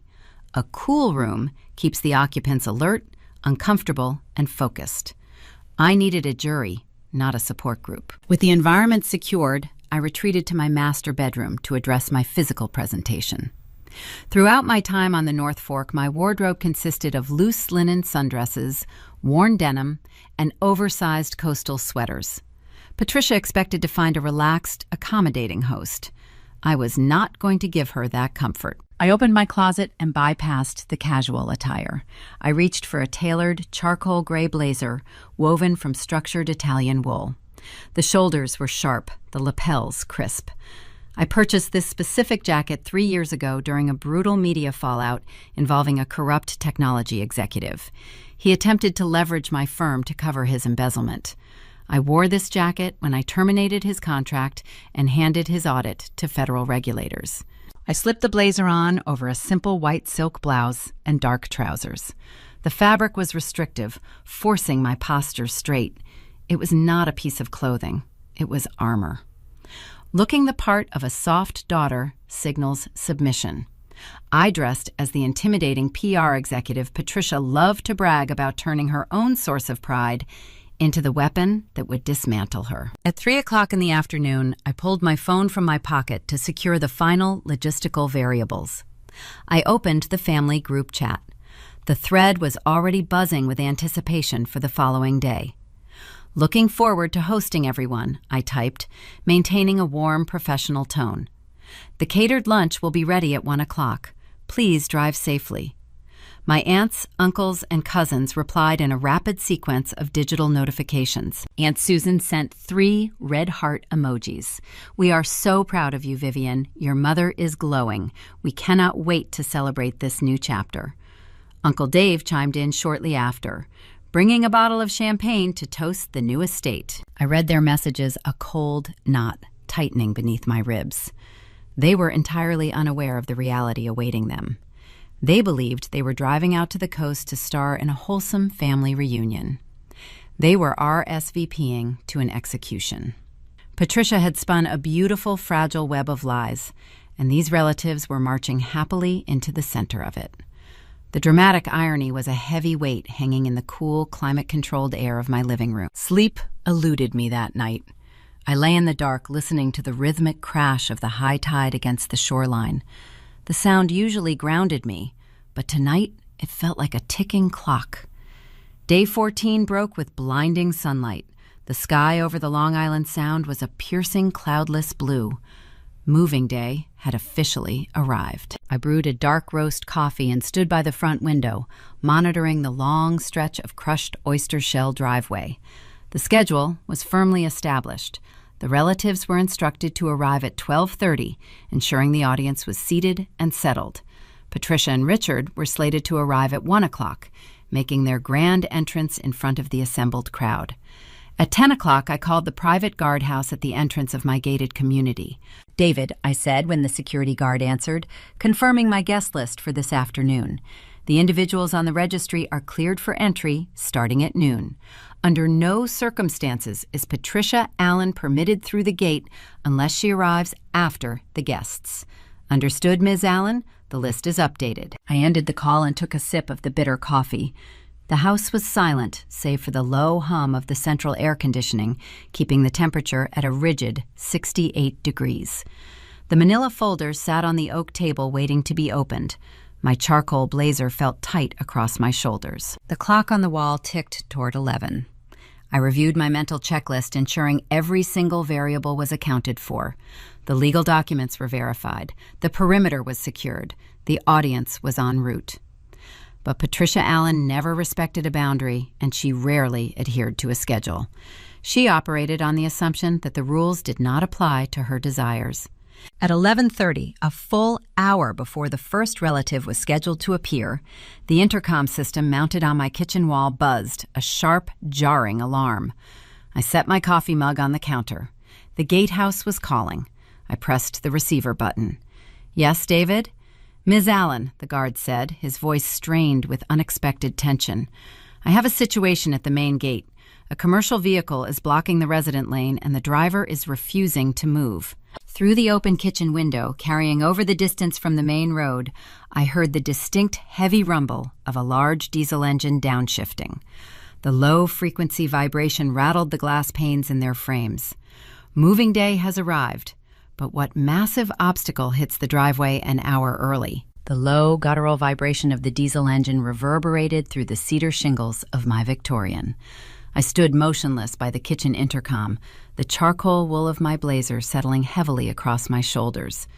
At 11:30 in the morning, a full hour before the first guest was scheduled to appear, my mother had initiated a preemptive strike. Patricia Allen did not trust the patience of an audience. She understood the inherent power of physical occupation. If she waited until 1 o'clock to arrive with the extended relatives, she risked a confrontation on the porch while her belongings remained locked inside a commercial vehicle. But if she forced the moving truck through my gate early, unloaded her heavy oak furniture, and scattered her cardboard boxes across my living room floor, the dynamic would instantly shift. The house would look and feel like her domain. By the time Aunt Susan and Uncle Dave arrived with their baked ziti and champagne, the coastal estate would appear firmly under Patricia's command, rendering any objection from me as a petty logistical complaint. She was attempting to establish physical dominance before the curtain even opened. Ms. Allen David, the security guard, repeated through the intercom static, "The driver is presenting a manifest signed by a Patricia Allen authorizing a full residential unload. He is demanding access and he is blocking the entry lane. Do not raise the gate arm." "David," I instructed, my voice flat, devoid of panic, "I am walking down right now." I released the intercom button. I did not rush. Running signals anxiety. I walked to the kitchen island, picked up the certified copy of my property deed, and grabbed the printed confirmation page of the identity theft police report. I folded the documents once, sliding them into the interior pocket of my blazer. I stepped out the front door, the midday sun glaring off the crushed oyster shell driveway. The heat was beginning to rise, baking the salt marsh surrounding my property, but the tailored Italian wool kept my posture rigid. I walked the long stretch of gravel toward the main road, the sound of my sensible leather heels crunching rhythmically in the quiet air. As I approached the wrought iron barrier, the scale of my mother's desperation came into sharp focus. Idling directly in front of the gatehouse was a 26-foot commercial moving truck. The vehicle was enormous, a hulking white box with a prominent corporate logo painted across the side panels. The exhaust pipe expelled thick, gray plumes of smoke into the clear coastal sky. It was not a small rental van intended for a few personal items. It was a heavy-duty transport designed to haul the entire contents of a 3-bedroom condominium. The driver, a burly man wearing a faded blue uniform shirt and a stained baseball cap, leaned out of the open cab window.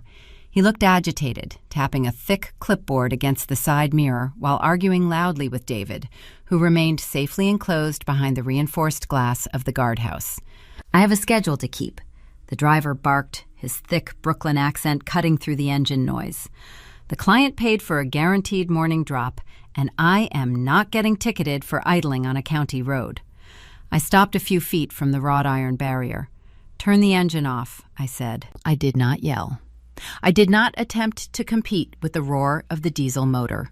I simply projected my voice with the cold, measured authority I utilized when terminating non-compliant corporate vendors. The driver stopped tapping his clipboard. He looked down at me, his eyes taking in the sharp lines of my charcoal blazer, my composed posture, and my absolute refusal to break eye contact. In his line of work, navigating the affluent gated communities of the North Fork, he encountered demanding homeowners daily. He recognized the difference between a wealthy resident throwing a tantrum and an executive issuing a legal directive. He reached into the cab and killed the ignition. The sudden absence of the engine rumble left a ringing silence in the humid air. "You, the homeowner?" he asked, his tone shifting from aggressive to cautious. "I am Vivian Allen," I replied. "This is my private residence. You are currently obstructing a secure access lane." The driver gestured with his clipboard. "Look, lady, I have a binding contract right here, signed by Patricia Allen. She paid the deposit. The manifest clearly states a full household unload at this specific address starting at 11:30. I reached into the interior pocket of my blazer and withdrew the folded documents.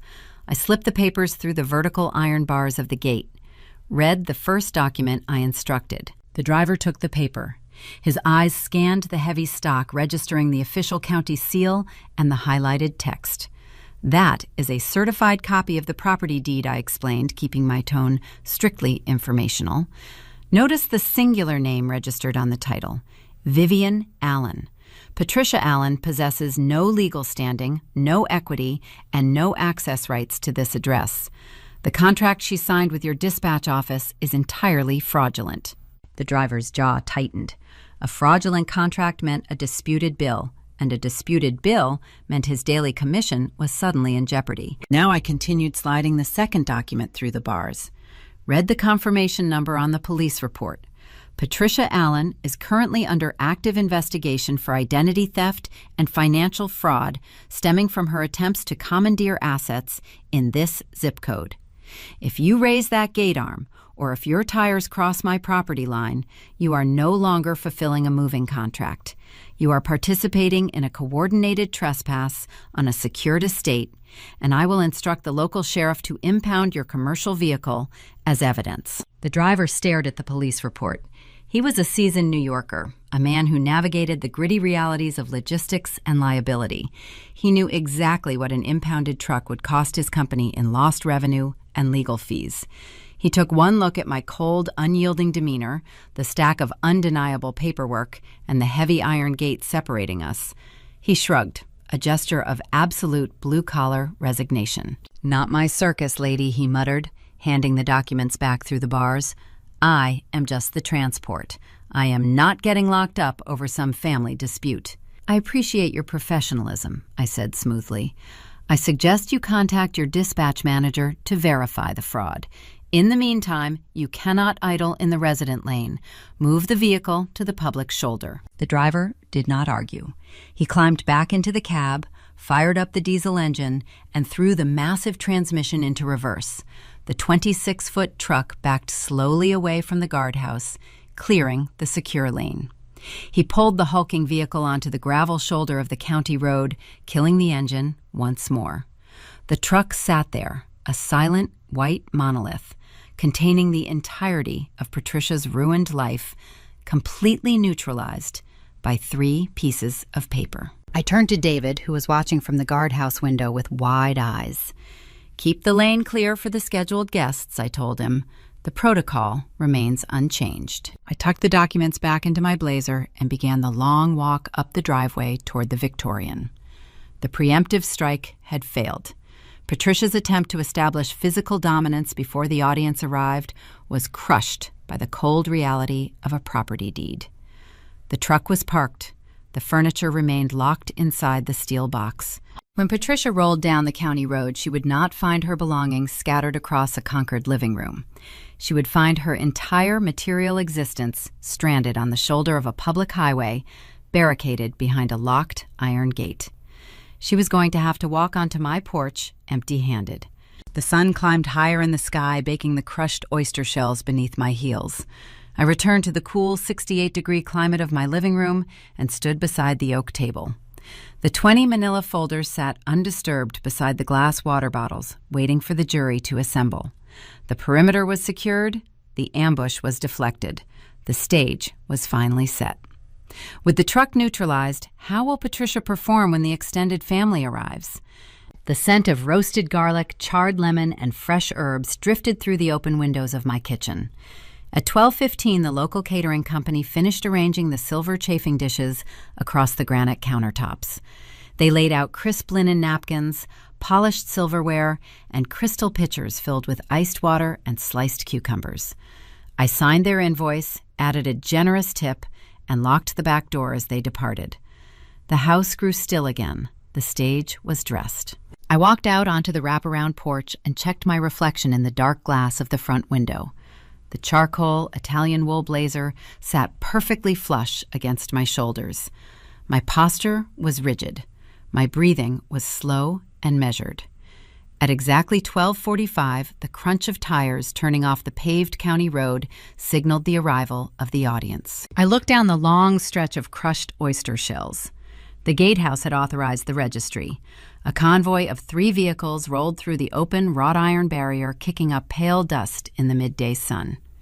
Leading the pack was a pristine silver SUV belonging to Aunt Susan.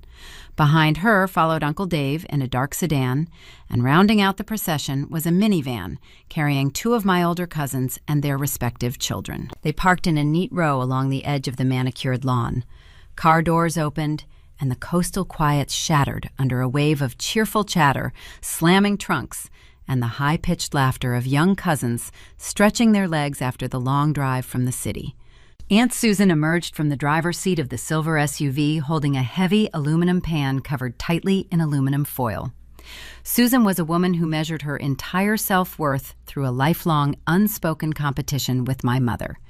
For decades, the 2 sisters engaged in a silent war of domestic superiority, comparing their children, their holiday decorations, and their financial stability.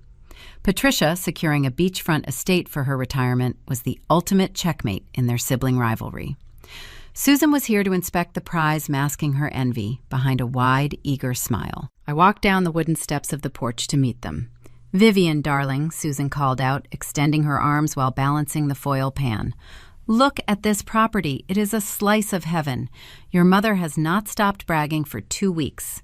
I brought my famous baked ziti to add to the spread." "Thank you, Susan," I replied, taking the warm pan from her hands. "The catering is set up inside, but we will make room for this. Please come up to the porch. The breeze is perfect right now." Uncle Dave approached next, clapping a heavy hand on my shoulder. He carried a chilled bottle of expensive champagne.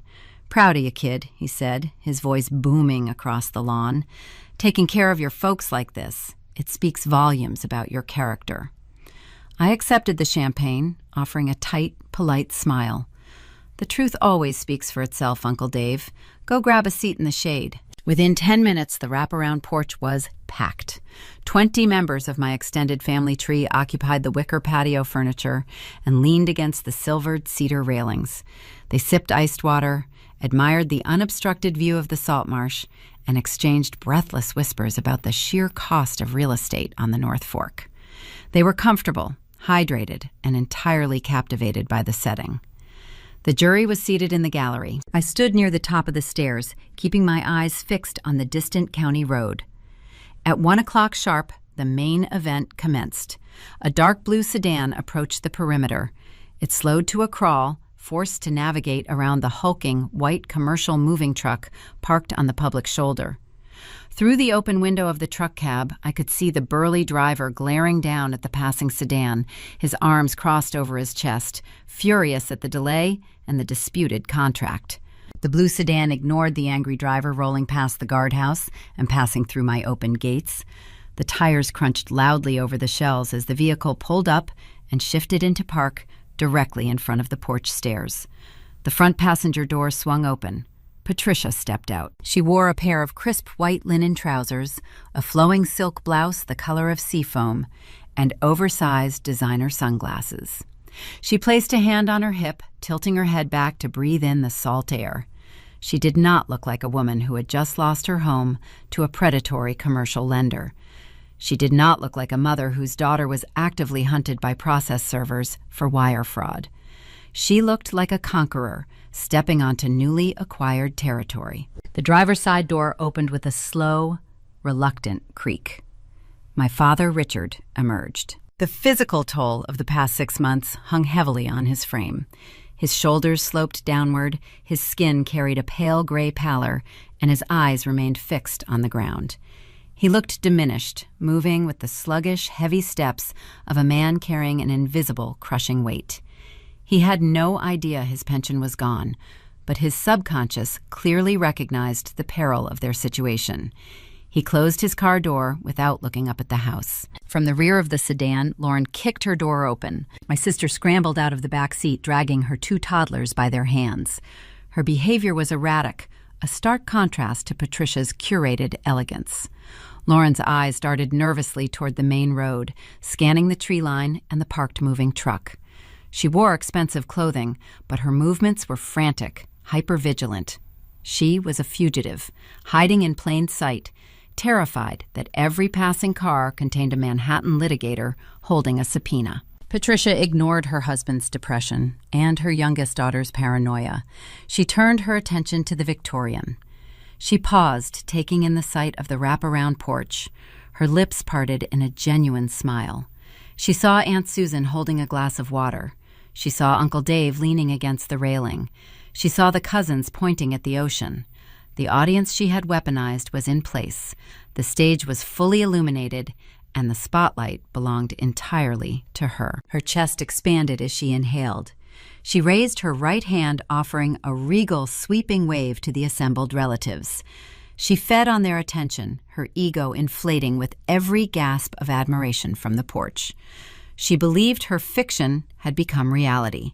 She assumed the moving truck stranded on the shoulder was merely a logistical hiccup, a minor delay I had arranged to ensure the party started without the noise of heavy lifting. She turned her gaze to me. I stood at the top of the wooden stairs, my hands resting at my sides, my charcoal blazer stark against the bright coastal backdrop. Vivian, darling Patricia, projected her voice, carrying loud and clear over the sound of the crashing surf. She glided toward the base of the stairs, her linen trousers swishing with each confident stride. She did not ask for permission to ascend. She placed a hand on the cedar banister and began climbing the steps, flanked by the silent, exhausted presence of my father and the frantic shadow of my sister. "We are here," Patricia announced to the crowd, flashing a brilliant, victorious smile at Aunt Susan.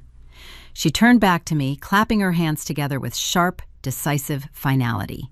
"Let us get these doors open. The movers are charging by the hour." She reached the top step, expecting me to step aside, swing the front door wide, and hand her the keys to my sanctuary. How will Vivian finally spring the trap in front of 20 witnesses? Patricia reached the landing of the wraparound porch, her momentum carrying her forward. She extended her hand toward the polished brass handle of my front door, intending to sweep past me and claim her territory. She did not acknowledge my boundaries because she did not believe they existed.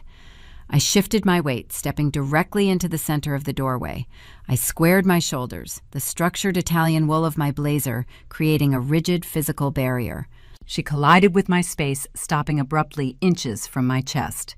Her designer sunglasses slipped slightly down the bridge of her nose. The brilliant, victorious smile faltered, replaced by a flicker of genuine confusion.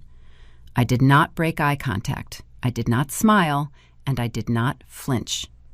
"Hello, Patricia," I said. My voice was quiet, stripped of any familial warmth. Using her first name was a calculated linguistic strike. It severed the maternal hierarchy she relied upon to command my compliance. I was not speaking to my mother. I was addressing a hostile actor attempting to breach a secure perimeter. The shift in the atmosphere was instantaneous. 20 relatives, previously buzzing with cheerful chatter and admiring the ocean view, went utterly silent. The laughter died in their throats. Aunt Susan lowered her glass of iced water. Uncle Dave set the chilled bottle of champagne down on a wicker side table. The collective intuition of the crowd recognized that the script had suddenly deviated from the expected narrative. The Hallmark movie fractured, leaving a vacuum of tense, suffocating quiet. Patricia felt the audience recoil. She leaned in closer to me, her knuckles white as she gripped the handle of her leather purse. "What are you doing?" she hissed, her voice dropping to a rapid, venomous whisper intended only for my ears. "People are watching. Step aside and let us in." "No one is entering this house," I replied evenly. Patricia's jaw tightened. She glanced over her shoulder, ensuring the crowd was still within earshot, and immediately pivoted to her preferred tactic. She attempted to play the victim. "Vivian," she projected loudly, pitching her tone to sound wounded and confused. "Darling, I know the drive took longer than expected, but the girls are exhausted. Please do not make a scene on the porch. We are moving in." I stepped away from the doorframe, moving toward the stack of 20 pristine manila folders resting on a small outdoor staging table I had prepared earlier. "You are not moving in," I announced, raising my voice to ensure every syllable carried across the cedar deck to the furthest seated cousin. "And before anyone crosses this threshold, we need to address a sequence of false statements that have been published to this family over the past 2 weeks. I picked up the stack of heavy premium folders. The weight of the paper felt solid and reassuring in my hands. Patricia's face drained of color. The coastal tan she had cultivated seemed to vanish, leaving a pale, ashen mask. She recognized the folders. She recognized the precise, cold execution of a corporate audit. She spent years bragging about my prowess as a crisis manager, but she never expected to find herself sitting in the deposition chair. "Vivian, stop this immediately," she ordered, the manufactured sweetness evaporating from her tone. Panic began to leak through her authoritative facade. "Put those down. You are embarrassing yourself." I ignored her command. I walked directly to Aunt Susan, the chief gossip and primary amplifier of Patricia's fiction. "Susan," I said, handing her the first folder, "please take one." Susan accepted the packet hesitantly, her eyes darting between me and her sister. I continued down the line, distributing the forensic dossiers to Uncle Dave, the cousins, and finally stepping down to the gravel driveway to hand a copy to my father. Richard looked at the manila envelope as if it were a live grenade. He did not open it. He simply held it against his chest, staring blankly at his shoes. Lauren, standing near the rear bumper of the sedan, refused to take a folder. She crossed her arms tightly, her gaze locked on the main road, anticipating the arrival of a Manhattan litigator. I returned to the center of the porch. I held my own master copy of the dossier in my left hand. My mother informed all of you that I purchased this estate to provide a lavish coastal retirement for her and my father. I began my cadence steady and unrelenting. She posted photographs. She accepted your congratulations. She curated a narrative of a grateful daughter returning a lifelong debt. I paused, letting the silence stretch for 3 seconds. "Open the folders," I instructed the crowd. "Turn to the first page."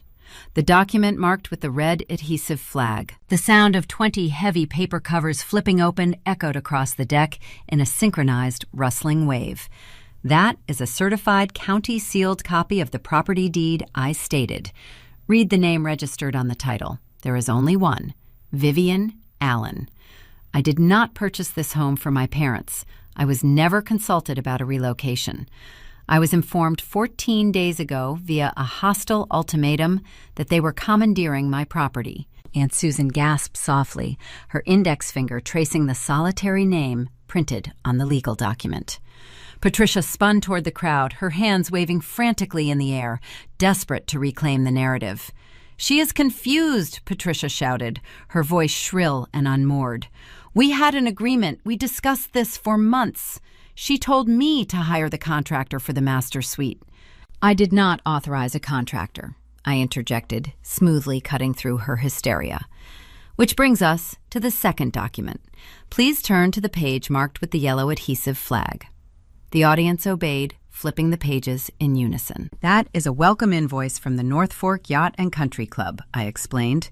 "The balance is $15,000.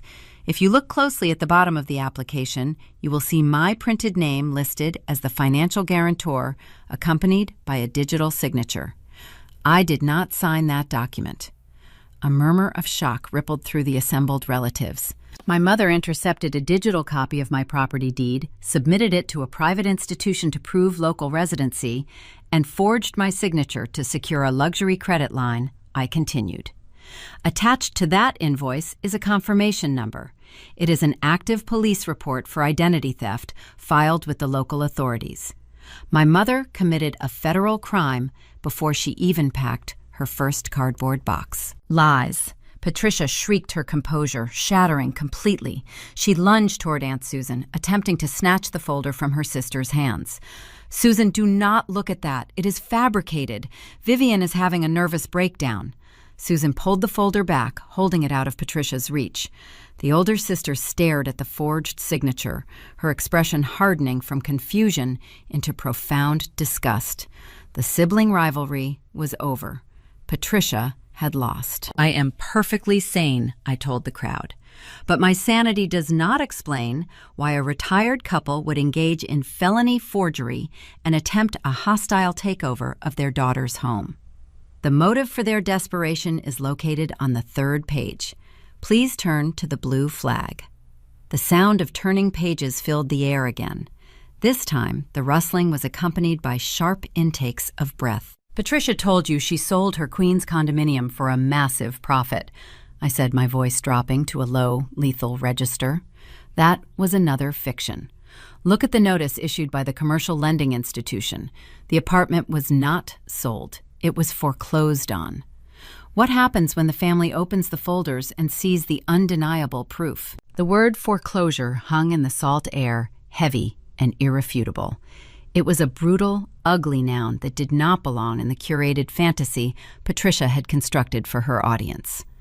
The assembled relatives stared at the dense legal text printed beneath the blue adhesive flags. They read the name of the commercial hard money lender.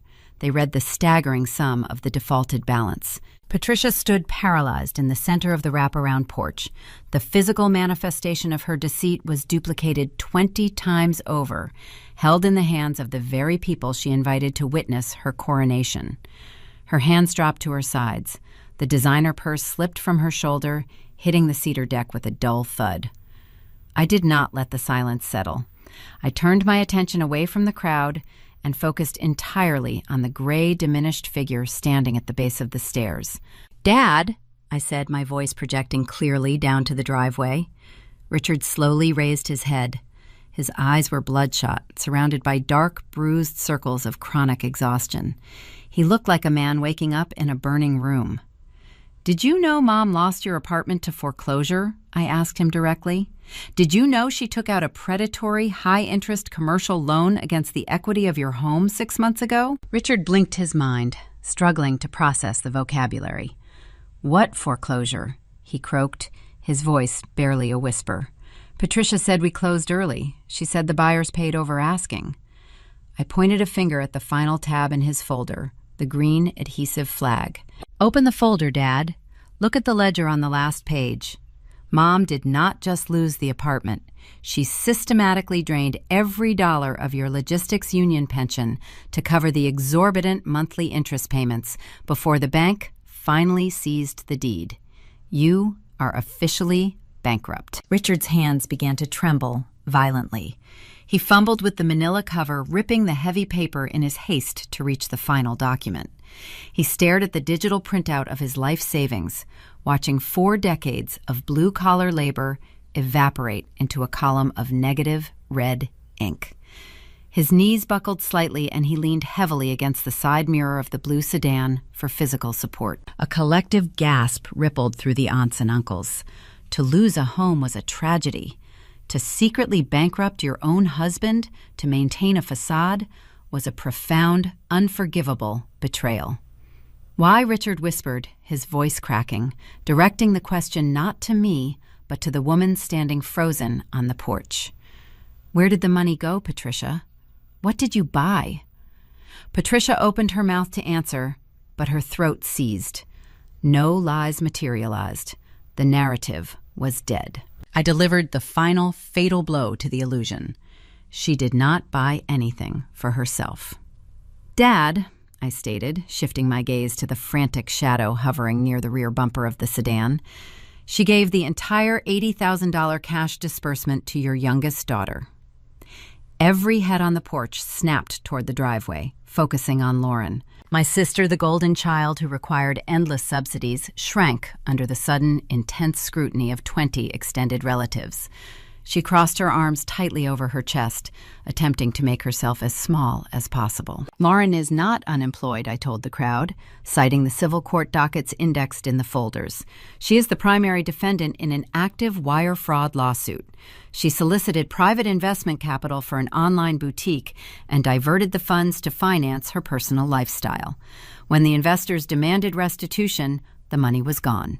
Mom liquidated her own home and drained Dad's pension to secretly cover Lauren's legal tracks." "Shut up," Lauren screamed, her voice shrill and desperate, shattering the quiet. Tears streamed down her face, ruining her carefully applied makeup. "You are ruining everything, Vivian. You always ruin everything." "I am reciting public records," I replied coldly. The settlement attempt failed. The litigation is still active. That is the true motive behind this coastal relocation. Mom forged the country club application to establish a fake residency in a gated community, intending to use my private security gate to hide Lauren from Manhattan process servers. They brought a federal financial contagion directly to my doorstep, and they expected me to absorb the liability. The pristine, unassailable image Patricia had cultivated for 30 years disintegrated into dust. The self-sacrificing matriarch was exposed as a reckless, desperate fraud. The fragile, artistic younger sister was unmasked as a common grifter. The extended family reacted with visceral, immediate disgust. Aunt Susan, whose face was flushed with a mixture of shock and indignation, closed her folder with a sharp, decisive snap. She walked over to the staging table and dropped the dossier onto the wood. She did not look at her sister. She did not offer a word of comfort. She simply turned her back on Patricia. Uncle Dave followed suit. He set his chilled bottle of champagne down on the deck, shook his head in silent reprimand, and moved toward the stairs. One by one, the cousins and relatives placed their folders down, creating a neat stack of rejected lies. They gathered their belongings, their baked ziti, and their gifts, and began filing down the wooden steps, bypassing Patricia entirely. The jury had reached a verdict, and the sentence was absolute social exile. Patricia watched her audience evaporate. She watched the people she spent a lifetime impressing turn their backs and walk toward their vehicles in silence. The power she derived from their admiration vanished, leaving her isolated and exposed on a porch she did not own. With her narrative utterly destroyed and her audience retreating, Patricia realized she possessed no remaining leverage. She could not shame me. She could not guilt me. The forensic audit had stripped her of every psychological weapon in her arsenal. Cornered, humiliated, and facing the terrifying reality of an empty bank account and an empty audience, Patricia reverted to the only tactic she had left. She resorted to the original toxic threat that initiated this entire conflict 14 days ago. She turned back to me, her face mottled red with fury, her eyes wild and unfocused. "After everything I have sacrificed for you," Patricia screamed, her voice raw and tearing at the edges. She pointed a trembling finger at my chest. "You would humiliate me in front of my own sister. You would put your own parents out on the street over a piece of paper." She took a step closer, attempting to physically intimidate me, her breath hitching in her chest. "If you do not let us inside this house right now," she bellowed, repeating the nuclear ultimatum, "then you are no child of mine." The words hung in the air, echoing over the sound of slamming car doors as the relatives retreated to their vehicles. She deployed the threat, expecting me to fracture, expecting the deep-rooted trauma of childhood rejection to override the logic of my corporate training. She demanded total surrender. Cornered and exposed, what is Patricia's final, desperate move, and how does Vivian end it? The threat hung in the humid coastal air, a desperate, jagged thing. My mother stood on the top step of the wraparound porch, her chest heaving beneath her seafoam silk blouse. She deployed the heaviest artillery she possessed: disownment, the ultimate biological sanction. For 3 decades, the mere implication of her withdrawing her love was enough to bend my spine and force my compliance. She expected the charcoal wool of my blazer to crack. She expected the frightened little girl inside the crisis manager to surface, to apologize, and to swing the front door wide open. I looked at the red mottling creeping up her neck. I listened to the distant, rhythmic crash of the waves against the Long Island shoreline. The frightened little girl was gone. I reached into my pocket and retrieved my cell phone. I unlocked the screen, holding the device in the palm of my hand. I met her wild, unfocused gaze. "I accept those terms," I said. My voice was calm, devoid of any residual warmth or lingering sorrow. It was the sound of a contract being officially terminated. Patricia blinked, the shock registering in the slight parting of her lips. She had played her final card, and the table remained empty. "You are trespassing on a secure private estate," I informed her. Checking the digital clock on my screen, "You have exactly 3 minutes to walk down those stairs and get your vehicle off my property before I dial the local authorities and formally execute the identity theft report. The sheriff's station is less than 2 miles down the highway. They will arrive before you reach the county line." I did not have to raise my voice. The boundary was set in stone, reinforced by the cold, undeniable weight of the law. At the base of the stairs, a profound transformation occurred. My father Richard stood beside the open door of the blue sedan. He held the manila folder against his chest like a shield. For 40 years, he chose the path of least resistance. He chose the comfort of his leather armchair and his historical biographies over the turbulent reality of his marriage. He allowed his wife to dictate the terms of their existence because auditing her behavior required too much friction. But a man cannot ignore a balance sheet showing his life savings reduced to ash. Richard lifted his head. He did not look at me. He looked directly at Patricia. The chronic exhaustion masking his features burned away, replaced by a hollow, devastating clarity. He saw the woman he married not as a formidable matriarch, but as a reckless architect of his financial ruin. The betrayal etched deep lines into the corners of his mouth. He did not scream. He did not throw the folder or demand an explanation. The quiet man simply turned his back on his wife. Richard opened the driver's side door and slid behind the steering wheel. He inserted the key into the ignition. The engine turned over with a low hum. Lauren, recognizing that her human shield was evaporating, panicked. She grabbed her 2 toddlers by their hands, practically dragging them across the crushed oyster shells. She threw open the rear door of the sedan, shoved the children inside, and scrambled into the back seat, pulling the door shut behind her. She crouched low, hiding behind the tinted glass, fleeing the exposure of the midday sun. The audience my mother had carefully cultivated was already in motion. Aunt Susan sat in the driver's seat of her silver SUV. She did not roll down her window to offer a parting word. She shifted the vehicle into gear and pressed the accelerator.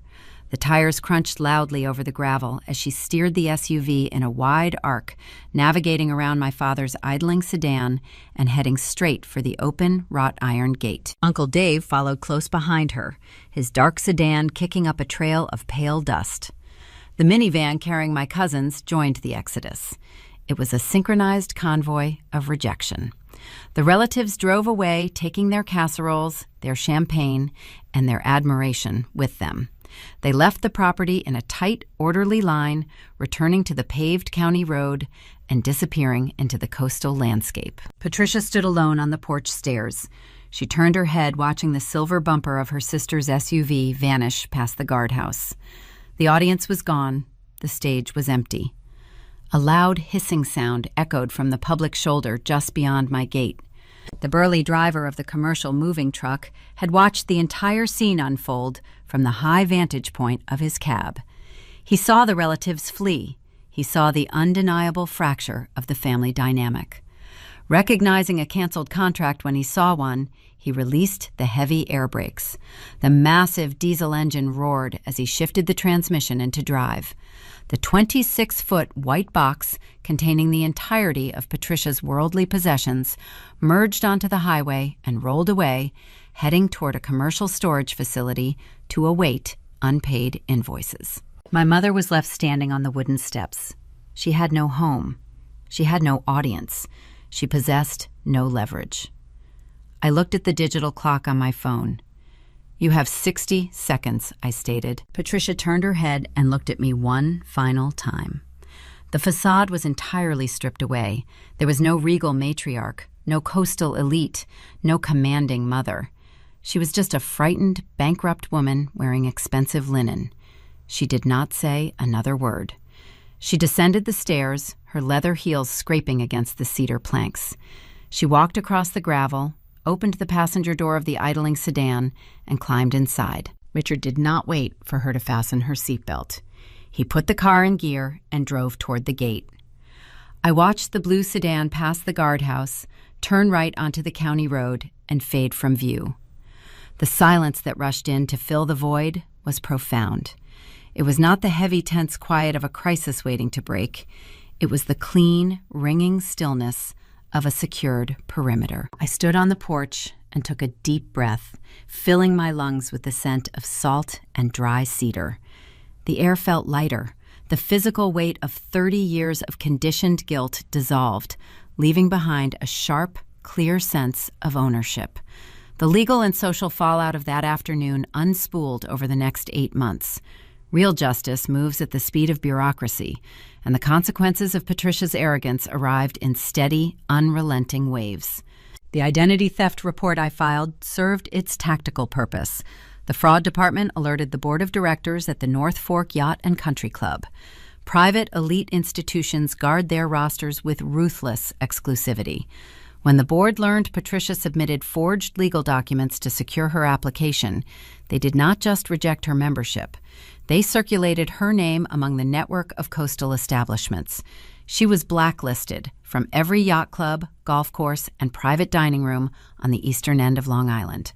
The social death she feared most became her permanent reality. Richard finally awakened from his 40-year slumber, took control of the wreckage.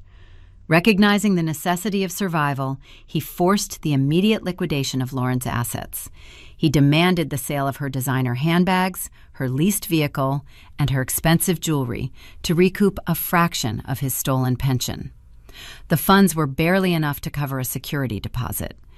Unable to afford rent in the city and exiled from the coast, my parents signed a lease on a cramped 2-bedroom apartment in an industrial suburb of New Jersey. Lauren moved into the second bedroom, with her children trapped in close quarters with the mother who ruined her own life to save her. The Manhattan litigators eventually served Lauren with the civil subpoenas. Her legal battles are ongoing, draining whatever meager resources the family manages to scrape together. But the most exquisite piece of poetic justice was delivered by the hands of the free market. Patricia needed an income. With Richard's pension gone and the rent due, she could no longer maintain the illusion of a lady of leisure.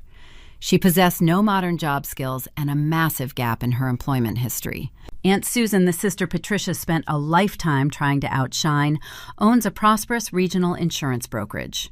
Susan offered Patricia a job. It was an offer built on a foundation of profound pity and subtle vengeance. Today, the former matriarch of the Allen family sits at a laminate desk in the front lobby of her sister's office. She wears a plastic headset. She answers incoming calls, schedules appointments, and signs for package deliveries. She spends 40 hours a week watching Susan command the boardroom, forced to fetch coffee for the siblings she viewed as her inferior. It is the ultimate narcissistic injury, a daily, grinding humiliation she must endure simply to keep the lights on. I do not speak to them. The severance is total, and the boundary is permanent. I still live in the Victorian on the North Fork. I hired Tom, the local contractor, to return to the property this past spring. He did not bring drywall or framing materials. I paid him to strip the old paint sand down the original cedar and restore the wraparound porch to its original 1920s glory. It remains open to the salt air facing the ocean, unobstructed by any walls. I sit in a wicker chair on that deck every morning. I drink my dark roast Ethiopian coffee in total peace. I watch the tide roll in, knowing the ground beneath my feet belongs to no one but me. I retired my corporate PR badge, choosing instead to consult for select clients who pay my hourly rate rather than family members who attempt to steal my sanity. If there is a lesson buried in the forensic audit of my family tree, it is a simple rule of engagement. When toxic people attempt to weaponize your reputation and rewrite your reality, do not engage in a shouting match. Do not try to reason with their delusions. Don't argue with their fiction. Print the facts and watch the truth clean the room. Drop a comment if you've ever had to audit your own family, and subscribe for more stories.